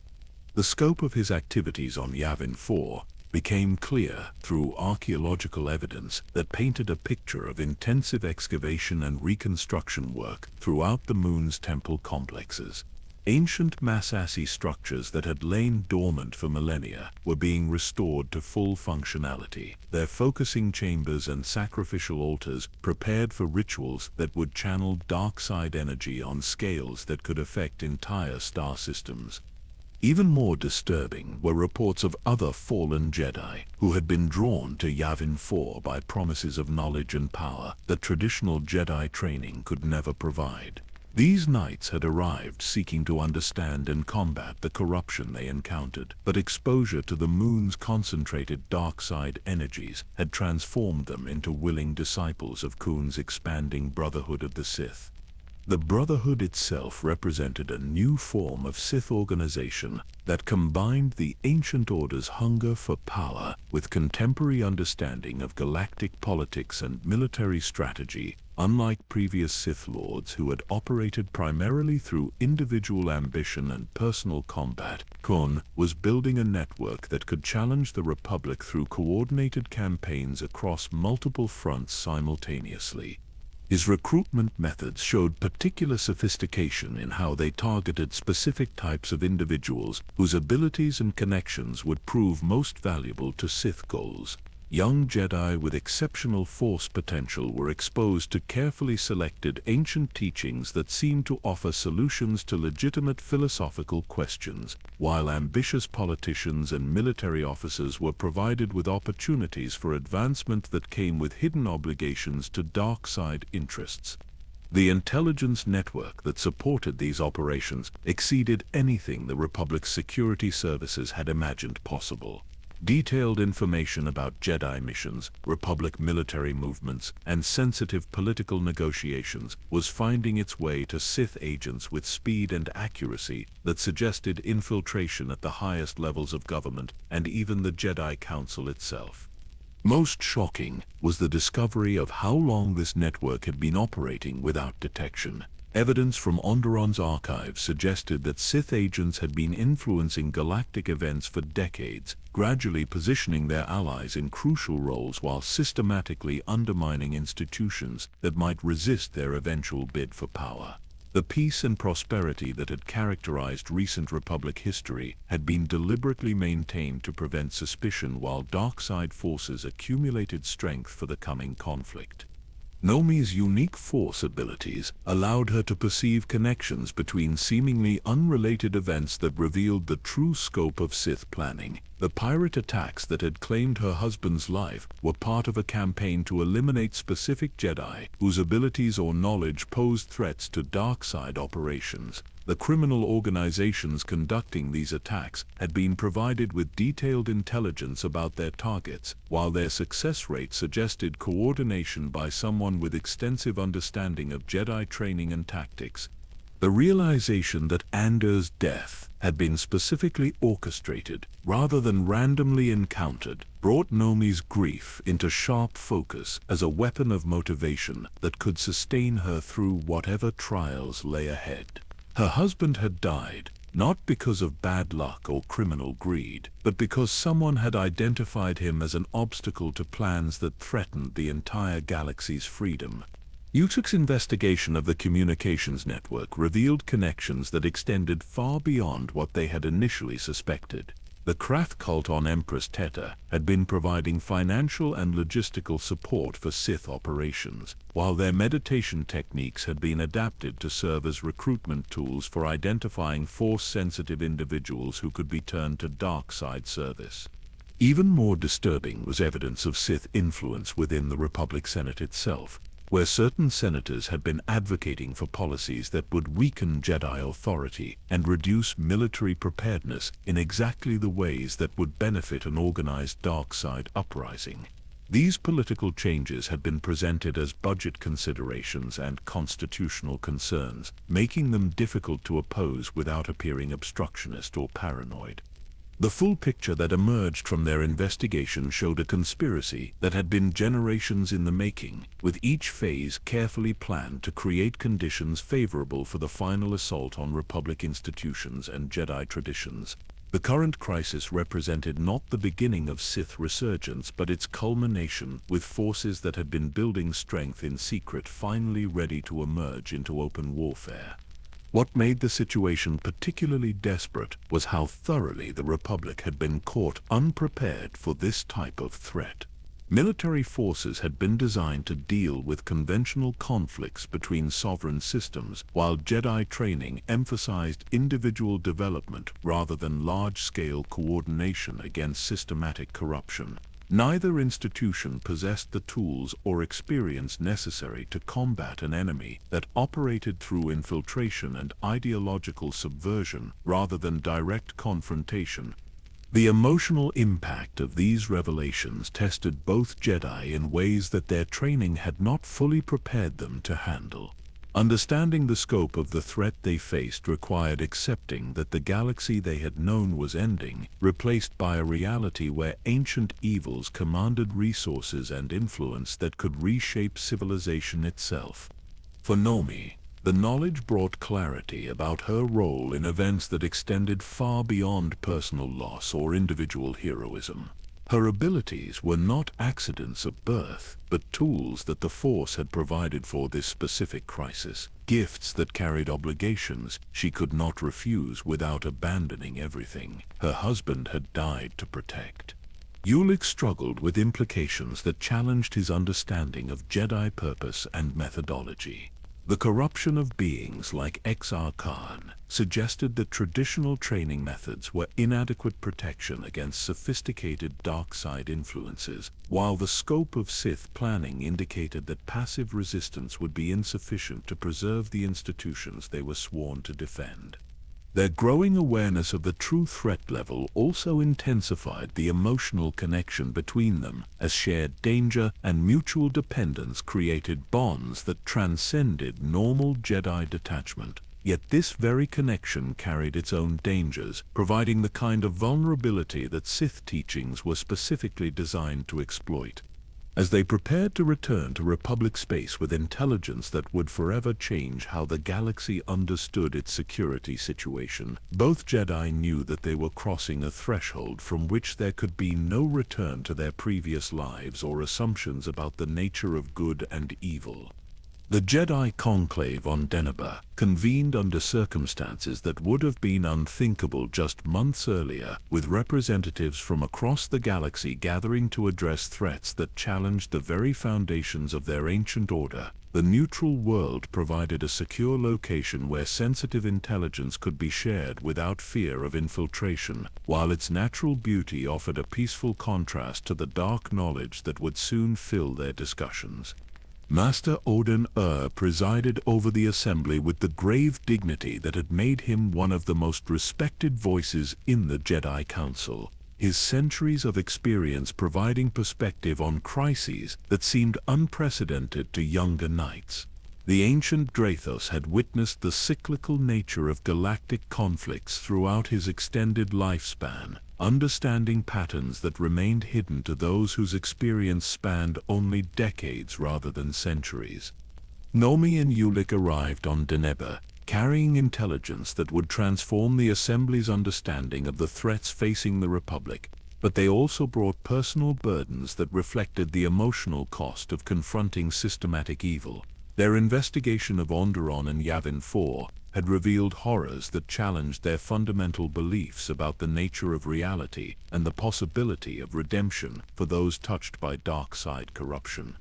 The gathering itself represented the largest assembly of Jedi Masters in generations, with knights and scholars arriving from the most remote corners of the galaxy to share information about incidents that had seemed isolated but were now revealed as parts of a coordinated campaign. Each representative brought pieces of a puzzle that was finally revealing its complete and terrifying picture. Master Ciela's report from the Chorus system painted a disturbing picture of how political manipulation and dark side influence had combined to create conditions favorable for open rebellion against Republic authority. The Great cult's meditation techniques had proven remarkably effective at identifying and recruiting Force-sensitive individuals whose abilities could be turned to serve Sith interests through careful exposure to corrupting influences. The Jedi Master Thorn's analysis of ancient texts and prophecies provided historical context for the current crisis that helped explain why traditional Jedi responses had proven inadequate against this new form of threat. Previous Sith uprisings had relied primarily on individual ambition and military conquest, while the current conspiracy operated through systematic corruption of institutions and ideologies that made resistance far more difficult to organize. Most disturbing were the reports from Jedi who had encountered fallen knights in various systems throughout the galaxy, discovering that corruption was spreading faster than anyone had imagined possible. These encounters revealed that the dark side practitioners were not simply seeking personal power, but actively working to create a new galactic order that would replace Republic democracy with Sith autocracy. Master Ro's contributions to the discussion drew upon his species' unique relationship with the Force to provide insights that transcended normal analytical approaches. The Selegian's understanding of cosmic patterns allowed him to perceive connections between seemingly unrelated events that revealed the true scope of Sith planning and the sophisticated methods being used to achieve their goals. The intelligence shared during these sessions painted a picture of enemy capabilities that exceeded the worst fears of even the most pessimistic observers. The Brotherhood of the Sith commanded resources that included not just fallen Jedi and criminal organizations, but legitimate military forces and political institutions that had been gradually infiltrated over generations of careful planning. Exar Kun's role as the primary architect of this conspiracy became clear through testimonies from multiple sources, all describing encounters with an individual whose power and knowledge exceeded anything in recorded Sith history. His systematic approach to accumulating ancient artifacts and forbidden teachings had produced innovations that combined traditional dark side techniques with contemporary understanding of galactic civilization. The revelation that Khorne had successfully corrupted other promising young Jedi, including Ulic's own brother Kay, brought the personal dimension of the crisis into sharp focus for all assembled. These were not abstract philosophical discussions about good and evil, but urgent planning sessions for a war that had already begun claiming the lives and souls of people they knew and cared about. Nomi's contribution to the discussion centered on her unique abilities and the insights they provided about combating large-scale dark side influence. Her natural mastery of battle meditation offered possibilities for coordinating Jedi responses on scales that traditional command structures could not achieve, while her healing gifts might prove crucial for treating corruption that went beyond physical injury. The strategic planning that emerged from these discussions required fundamental changes in how the Jedi Order approached its responsibilities to the galaxy. Instead of individual knights operating independently on scattered missions, the crisis demanded coordinated responses that could match the scope and sophistication of Sith planning. Yet even as the assembled masters worked to develop effective countermeasures, disturbing news continued to arrive from across the galaxy. The Great Rebellion on Empress Teta had erupted into open warfare, with Republic forces suffering devastating defeats against enemies who seemed to anticipate their every tactical decision. Worse still were reports that some Republic commanders had switched sides during battle, suggesting corruption that reached into the highest levels of military leadership. The emotional toll of these revelations affected different Jedi in various ways, with some calling for immediate aggressive action, while others advocated for careful defensive preparations that would preserve Jedi strength for a longer conflict. The debate revealed fundamental philosophical differences about how the Order should respond to threats that challenged not just their lives, but their core beliefs about the nature of the Force. Master Odan Ur's final address to the Assembly emphasized the historical significance of the moment they were facing. drawing parallels to previous crises that had required extraordinary sacrifices from those willing to defend galactic civilization against forces that sought its destruction. His words carried weight that came from personal experience with conflicts that had shaped the Republic's development over millennia. The decisions reached during the conclave would commit the Jedi Order to a course of action that abandoned centuries of peaceful traditions in favor of active military intervention. This transformation from philosophical guardians to warrior leaders represented a fundamental change that would have consequences extending far beyond the immediate crisis. For Nomi, the gathering provided confirmation that her personal tragedy was part of something much larger than individual loss or random violence. The death of her husband and her subsequent awakening to Force abilities were elements in a cosmic pattern that required her participation in events that would determine the galaxy's future. Ulic's experience at the conclave deepened his understanding of the responsibilities that came with his abilities and reputation, while also revealing the isolation that accompanied leadership during times of crisis. The knowledge he had gained about Sith operations carried burdens that would affect every decision he made going forward. The relationships formed during the assembly created networks of communication and cooperation that would prove crucial in the battles ahead, but they also established personal connections that would complicate purely tactical considerations. The emotional bonds between Jedi who had shared dangerous knowledge created vulnerabilities that Sith agents would certainly attempt to exploit. As the conclave concluded with commitments to coordinate responses across multiple fronts, all participants understood that they were embarking on a campaign that would test everything they believed about the nature of good and evil. The peace that had characterized their previous lives was ending, replaced by a reality where survival itself would require compromises that challenged their deepest convictions. The intelligence gathered on Daneba would be disseminated throughout the galaxy to warn Republic authorities and civilian populations about the true nature of the threats they faced. But this knowledge would also create panic and desperation that could be manipulated by Sith agents to further their goals of undermining public confidence in existing institutions. The path forward led inevitably toward open warfare on a scale that the galaxy had not witnessed for generations, with the very survival of the Jedi Order and Republic democracy hanging in the balance against forces that commanded both ancient wisdom and contemporary resources in their campaign to reshape galactic civilization according to Sith principles. The Empress Teta system blazed with the fires of rebellion as Kryth forces swept through the industrial worlds with a ferocity that shocked even veteran Republic military commanders. What had begun as political unrest among the mining guilds had evolved into something far more sinister, with reports of supernatural abilities among the rebel leadership that defied conventional understanding of combat tactics and strategic planning. Ulic Qel-Droma's decision to infiltrate the Krath cult represented the kind of desperate gamble that circumstances had forced upon the Jedi Order, but it also reflected his growing frustration with traditional approaches that seemed inadequate against enemies who possessed both ancient knowledge and contemporary resources. His plan to pose as a fallen Jedi seeking power would place him in direct contact with the corrupting influences that had already claimed so many of his colleagues. Nomi's opposition to the mission went beyond normal concerns about operational security or tactical risks. Her Force sensitivity allowed her to perceive the spiritual dangers that surrounded any prolonged exposure to dark side teachings, while her growing emotional connection to Ulic made the prospect of losing him to corruption almost unbearable.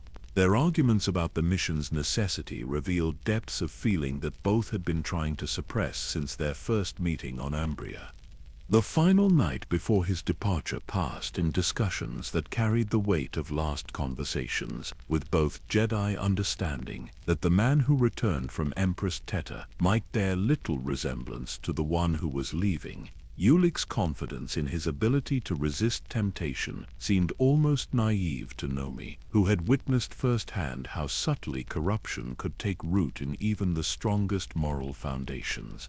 Master Thun's blessing for the mission came with warnings that reflected centuries of experience with dark side influences and their effects on those who believed themselves immune to such temptations. The ancient Tuktai emphasized that corruption rarely announced itself, but instead worked through gradual erosion of principles that seemed minor until their cumulative effect became irreversible. The Krath cult's stronghold on Sinagar represented everything that the Republic had tried to prevent through its emphasis on democratic governance and individual freedom. The palace complex that served as their headquarters bore architectural influences from ancient Sith temples, while its ceremonial chambers had been modified to focus dark side energies in ways that affected everyone who entered them. Alima and Satul Keto ruled the cult with the sophisticated cruelty that marked those who had learned to combine political power with force abilities in service of purely selfish goals.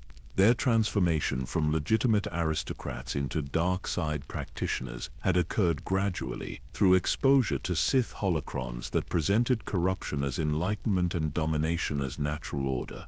The infiltration itself proceeded exactly as Ulic had planned, with his reputation and apparent fall from grace providing perfect credentials for acceptance into the cult's inner circles. His knowledge of Jedi techniques and combat abilities made him valuable to leaders who were always seeking new methods for defeating their former colleagues, while his aristocratic background fit naturally into the Keto social environment. What Ulic had not anticipated was how convincing the cult's arguments would become once he was exposed to them continuously and without the grounding influence of other Jedi perspectives. The Sith teachings accessed through ancient holocrons presented logical frameworks for understanding galactic politics and individual motivation that seemed to explain everything traditional Jedi philosophy left unresolved. The corruption process began subtly, through exposure to meditation techniques that promised greater understanding of the Force's true nature beyond the limitations imposed by conventional training. These practices produced genuine insights and expanded abilities that seemed to validate their underlying philosophy, making each subsequent step toward darkness feel like natural progression rather than moral compromise. Nomi felt Ulic's spiritual transformation through their Force bond like a slow poison spreading through her own consciousness, but the distance between them made intervention impossible without compromising his mission and endangering both their lives. Her attempts to maintain contact through meditation revealed changes in his emotional signature that terrified her with their implications for his ultimate fate. The intelligence Ulic gathered during his infiltration confirmed the worst fears about Krath capabilities and intentions, but it also revealed how thoroughly the cult had penetrated Republic institutions through a network of sympathizers and corrupted officials. Their rebellion was not simply about local autonomy, but represented a testing ground for techniques that would be applied on galactic scales once their effectiveness had been proven. Most disturbing were the communications between the Krath leadership and other Sith strongholds throughout the galaxy, revealing coordination that exceeded anything Republic intelligence had suspected. Exar Kun's influence extended far beyond Yavin 4, with cells of corrupted Force users operating throughout civilized space under carefully maintained cover identities.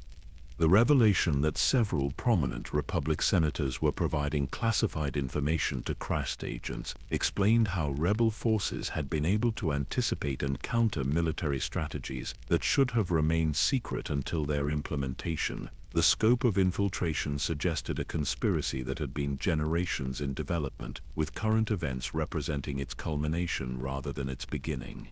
As weeks passed, and Ulic's reports became less frequent and more disturbing in their content, Nomi struggled with the growing certainty that the mission was succeeding in ways that would ultimately destroy the man she loved. His descriptions of Krath ceremonies and philosophical discussions revealed someone who was beginning to accept arguments that would have horrified him months earlier.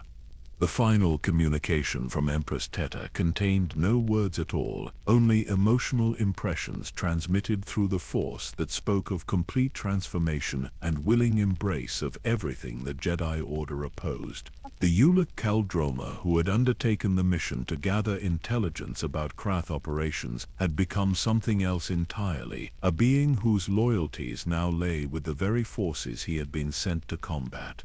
The news of his public declaration as a Sith Lord reached Nomi through official Republic channels that treated the development as a security briefing rather than personal tragedy.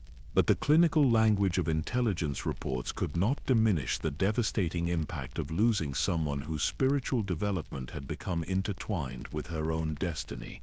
Master Thun's attempt to provide comfort and perspective emphasized that corruption was always a possibility when confronting dark side influences directly, but his words could not address the deeper implications of Ulic's fall for both the war effort and Nomi's personal understanding of love and loyalty. The man she had grown to care for beyond all Jedi teachings about attachment had chosen power over principle with apparent willingness that made his betrayal complete. The strategic implications of having a trained Jedi Knight leading Krath forces were staggering, as Ulic's knowledge of Republic tactics and Jedi techniques would provide enormous advantages to enemies who had already proven their ability to adapt quickly to changing circumstances. His corruption represented not just personal tragedy, but operational catastrophe that would affect every subsequent engagement. Yet beneath her grief and anger, Nomi sensed something that gave her hope despite all evidence to the contrary. The Force bond between them had not been completely severed by his transformation, suggesting that some essential part of the man she loved remained intact beneath the corruption that had claimed his conscious mind. This awareness carried both promise and terrible responsibility for choices that might ultimately require her to choose between saving the galaxy and saving the person who meant more to her than life itself. The war that had seemed distant and abstract when discussed in Jedi conclaves was now immediate and personal, with stakes that transcended political boundaries or philosophical differences. The darkness that threatened galactic civilization had claimed the person closest to her heart, transforming their private relationship into a conflict that would determine not just their individual fates, but the future of everything they had once worked together to protect. The Great Sith War erupted across the galaxy with a violence that shattered the peace of centuries, as world after world fell to forces that combined ancient dark side knowledge with contemporary military technology in ways that overwhelmed traditional Republic defenses. The conflict that followed would be remembered as the moment when galactic civilization itself hung in the balance, threatened by enemies who sought not mere conquest but the complete transformation of reality according to Sith principles. Exar Kun emerged from his stronghold on Yavin 4 as the undisputed Dark Lord of the Sith, his power amplified by artifacts and techniques that exceeded anything in recorded history. The transformation of the moon's ancient temples into focusing chambers for dark side energy had created weapons capable of destroying entire star systems, while his network of corrupted Jedi provided him with detailed intelligence about Republic military capabilities and strategic planning. The alliance between Kun and Ulic Qel-Droma represented a combination of strengths that made their forces nearly unstoppable in the early stages of the conflict. Kun's mastery of ancient Sith sorcery complemented Ulic's tactical brilliance and knowledge of Republic weaknesses, while both commanded personal loyalty from followers who viewed them as liberators rather than conquerors. The systematic nature of their campaign revealed planning that had been decades in development, with simultaneous attacks across multiple sectors designed to prevent effective coordination of Republic responses. Key military installations fell to assault teams that possessed detailed knowledge of defensive systems, while political leaders who might have organized resistance found themselves facing rebellions that had been carefully orchestrated from within their own governments. Most shocking was the discovery of how thoroughly Sith agents had infiltrated Republic institutions, with evidence emerging that several senators and military commanders had been providing classified information to enemy forces for years. The scope of betrayal extended beyond simple corruption to suggest ideological conversion among individuals who genuinely believed that Sith rule would provide better governance than democratic institutions. Nomi's role in coordinating Jedi responses to the crisis required her to set aside personal grief about Ulic's fall in favor of tactical necessities that could determine the survival of galactic civilization. Her unique abilities in battle meditation proved crucial for maintaining communication between scattered Jedi forces, while her natural healing gifts became essential for treating injuries that went beyond physical damage to include spiritual corruption. The battles that followed tested every assumption about the nature of warfare and the limits of individual heroism. Sith forces fought with supernatural coordination that suggested dark side techniques for linking minds across vast distances, while their ability to corrupt enemy personnel during combat created tactical advantages that conventional military doctrine had never addressed. Republic fleet commanders found themselves facing enemies who seemed to anticipate their strategies before they were implemented, while ground forces encountered opposition that included fallen Jedi, whose knowledge of Republic training made them devastatingly effective at exploiting weaknesses in friendly formations. The war became as much about maintaining morale and loyalty as about tactical superiority. The revelation of Kuhn's ultimate plan came through intelligence gathered at enormous cost by Jedi agents who had infiltrated Sith strongholds throughout the galaxy. The Dark Lord was not content with military victory, but sought to perform a ritual that would fundamentally alter the relationship between the physical universe and the Force itself, transforming reality according to principles that would make traditional concepts of good and evil irrelevant. This ritual required massive sacrifices of Force-sensitive individuals whose life energies would power transformations that exceeded anything attempted in galactic history. The scope of the planned genocide went beyond military necessity to represent a philosophical statement about the nature of power and the proper ordering of cosmic forces. The discovery that Ulic was actively supporting this plan, providing Kuhn with detailed information about Jedi locations and capabilities that would facilitate the necessary mass murders, forced Nomi to confront the complete extent of his corruption. The man she loved had become willing to participate in atrocities that would destroy everything he had once sworn to protect. Yet even as evidence mounted of Ulic's willing collaboration with genocidal plans, Nomi's Force sensitivity continued to detect something beneath his corruption that suggested the possibility of redemption. The emotional resonance between them had not been completely severed by his transformation, indicating that some essential part of his original nature remained accessible despite the dark side influences that controlled his conscious actions. The strategic situation deteriorated rapidly as Sith forces achieved victory after victory against Republic defenders who seemed incapable of adapting to enemy tactics that combined conventional military operations with supernatural abilities. Entire sectors fell to coordinated assaults that left survivors describing battles where the laws of physics seemed to bend around dark side practitioners whose power exceeded legendary accounts of ancient Sith Lords. The climactic confrontation came when Khan's forces launched their final assault on Coruscant itself, seeking to capture the Republic capital and perform their reality-altering ritual in the chamber where galactic democracy had been born. The battle for the planet became a desperate struggle between forces representing fundamentally different visions of what galactic civilization should become. Nomi found herself leading Jedi defenders in combat that transcended normal categories of warfare, as both sides employed Force techniques that had been considered theoretical until necessity forced their practical application. Her battle meditation abilities allowed scattered Republic forces to coordinate responses across multiple fronts simultaneously, while her healing powers proved crucial for treating corruption as well as conventional injuries.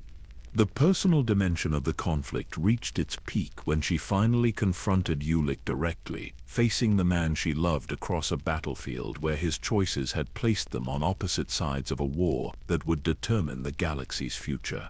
The encounter that followed tested everything she believed about the nature of love and the possibility of redemption for those who had chosen darkness. What she discovered in that confrontation was that Ulic's corruption went deeper than simple ideological conversion to include fundamental changes in his relationship with the Force itself. The dark side techniques he had embraced had not merely altered his perspectives, but had actually modified his spiritual essence in ways that made return to the light side seem impossible through conventional means. Yet, beneath the surface transformation, her enhanced Force sensitivity detected the remnants of the man she had fallen in love with, trapped within a spiritual prison created by his own choices, but not completely beyond the reach of someone willing to make sacrifices that transcended normal understanding of what love could accomplish. The realization that saving Ulic would require her to employ Force techniques that had never been attempted in recorded history forced Nomi to choose between accepting his loss as inevitable or risking everything on possibilities that existed only in theoretical discussions among the most advanced Jedi Masters. The decision she made in that moment would define not only their personal relationship, but the ultimate outcome of the war itself, as the power required to break through Sith corruption on such a fundamental level could either provide the key to victory or result in her own destruction. The woman who had begun this journey as a reluctant healer was now faced with choices that would determine the fate of galactic civilization. The ancient chronicles speak of moments when individual actions determine the course of history, when personal love becomes inseparable from cosmic necessity.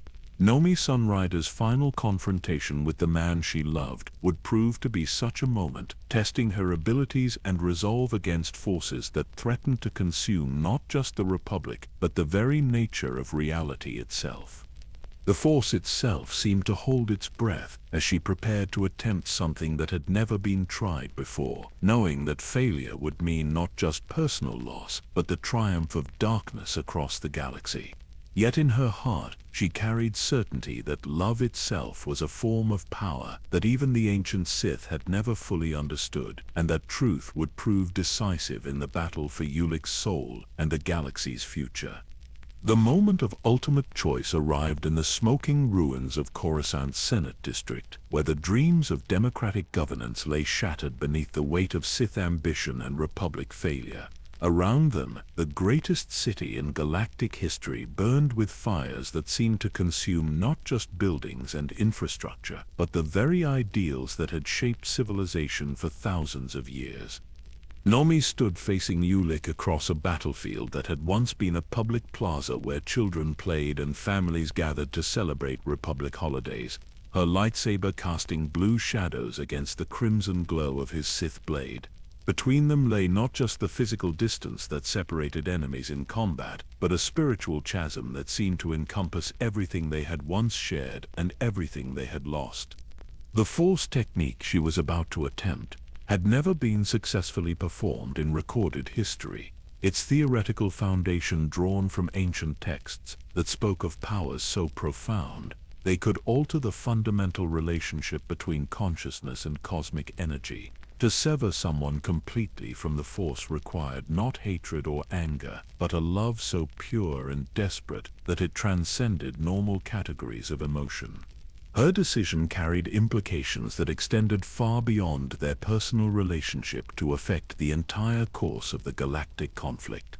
Ulic's tactical brilliance had made him indispensable to Sith military operations, while his knowledge of Republic weaknesses continued to provide enemy forces with devastating advantages. Removing him from the equation would not guarantee victory, but leaving him in Sith service would almost certainly ensure defeat.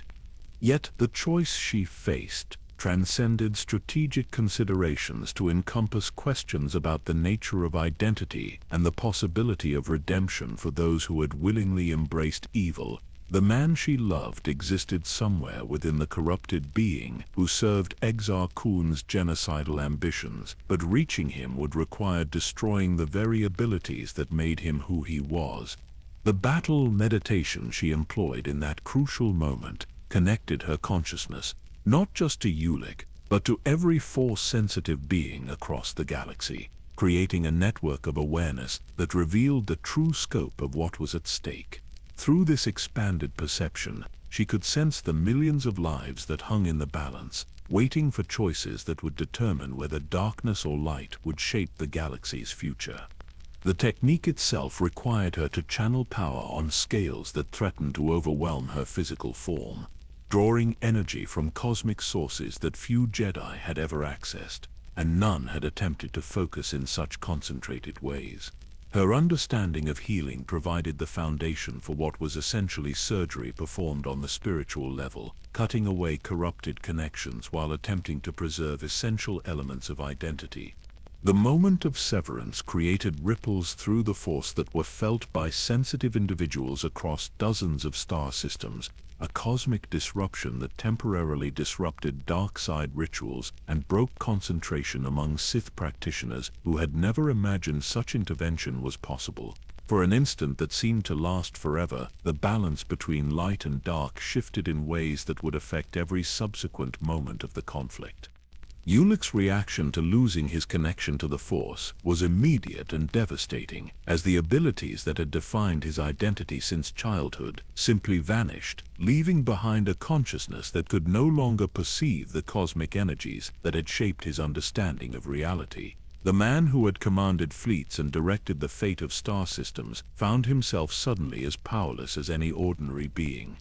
Yet, in that powerlessness, something of his original nature began to reassert itself, freed from the dark side influences that had controlled his thoughts and emotions for months. The corruption that had seemed complete and irreversible began to fade as the spiritual pathways through which it had operated were permanently severed, leaving behind confused memories of actions that felt like they had been performed by someone else.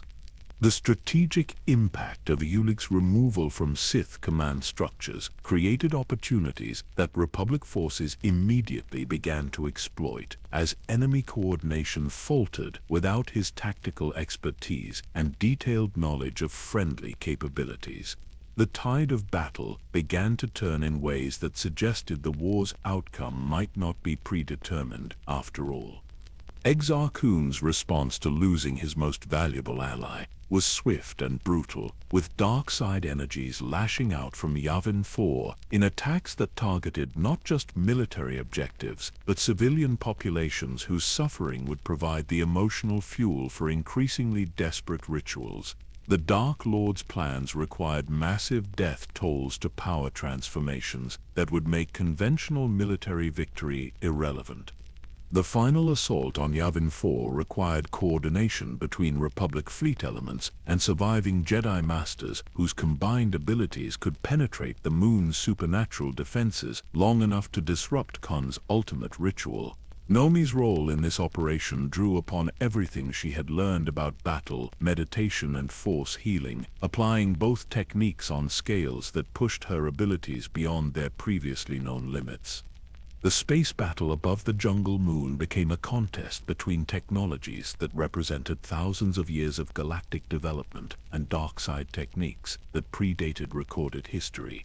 Republic ships found themselves facing weapons that seemed to violate physical laws, while their own systems were enhanced by Jedi abilities that allowed impossible coordination and tactical flexibility.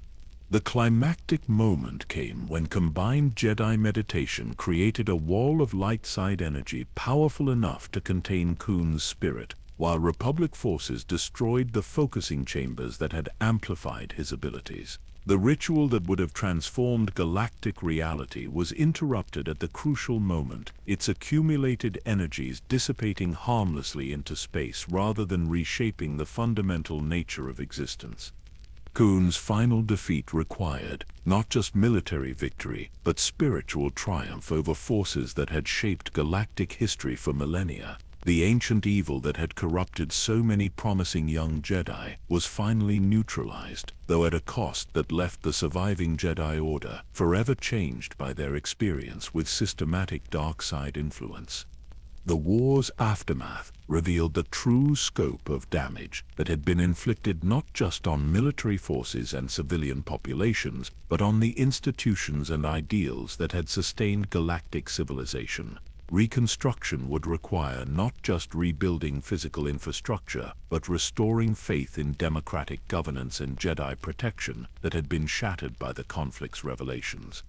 Nomi's emergence as the natural leader for these reconstruction efforts reflected her unique combination of abilities and experience as someone who had confronted the worst aspects of galactic evil while maintaining her essential humanity and commitment to healing rather than destruction.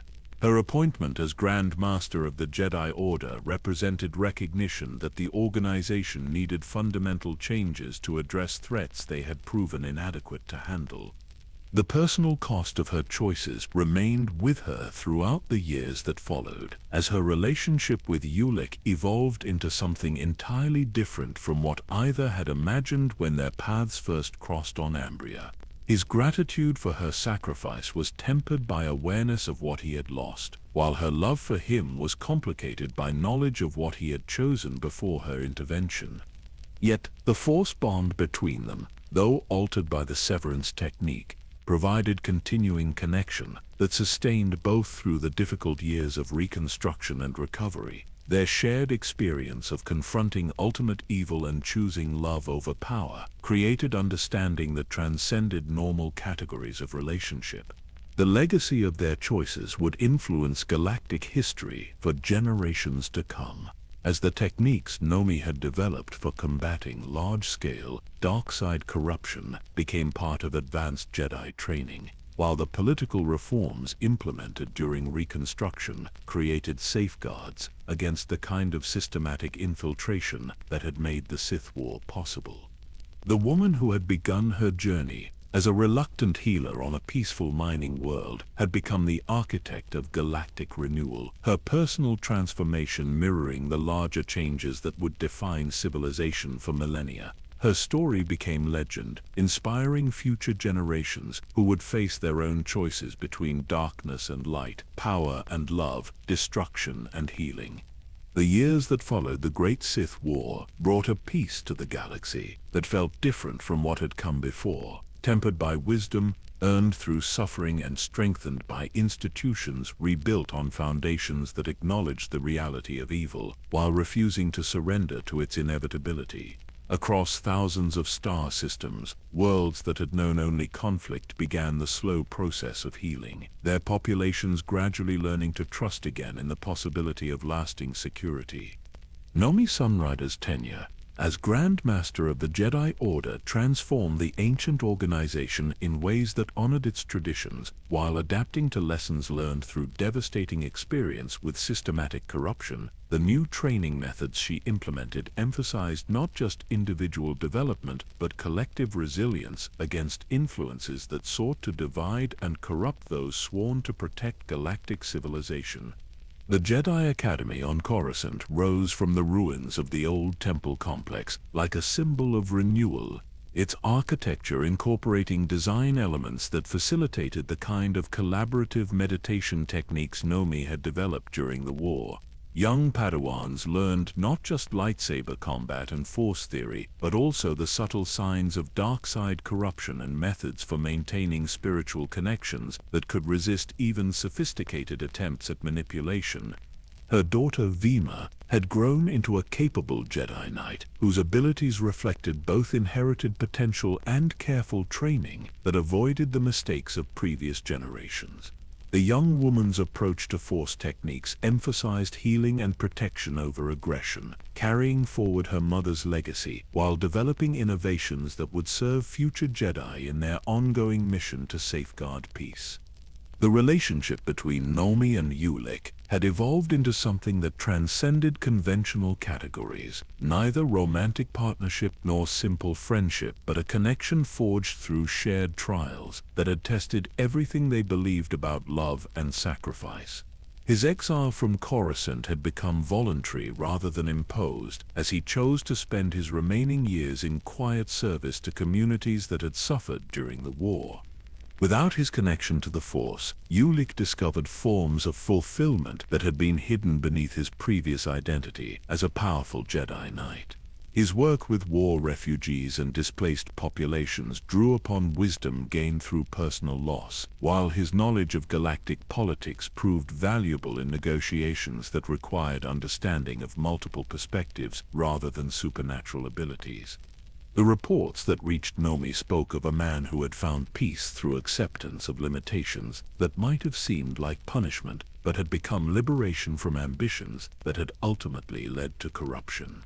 His letters, when they came, carried contentment that surprised those who remembered his previous confidence in Force abilities and galactic significance.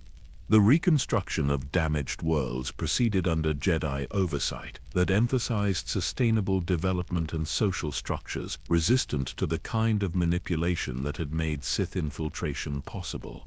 New governments incorporated safeguards against concentrations of power while maintaining efficiency necessary for governing complex interstellar civilizations.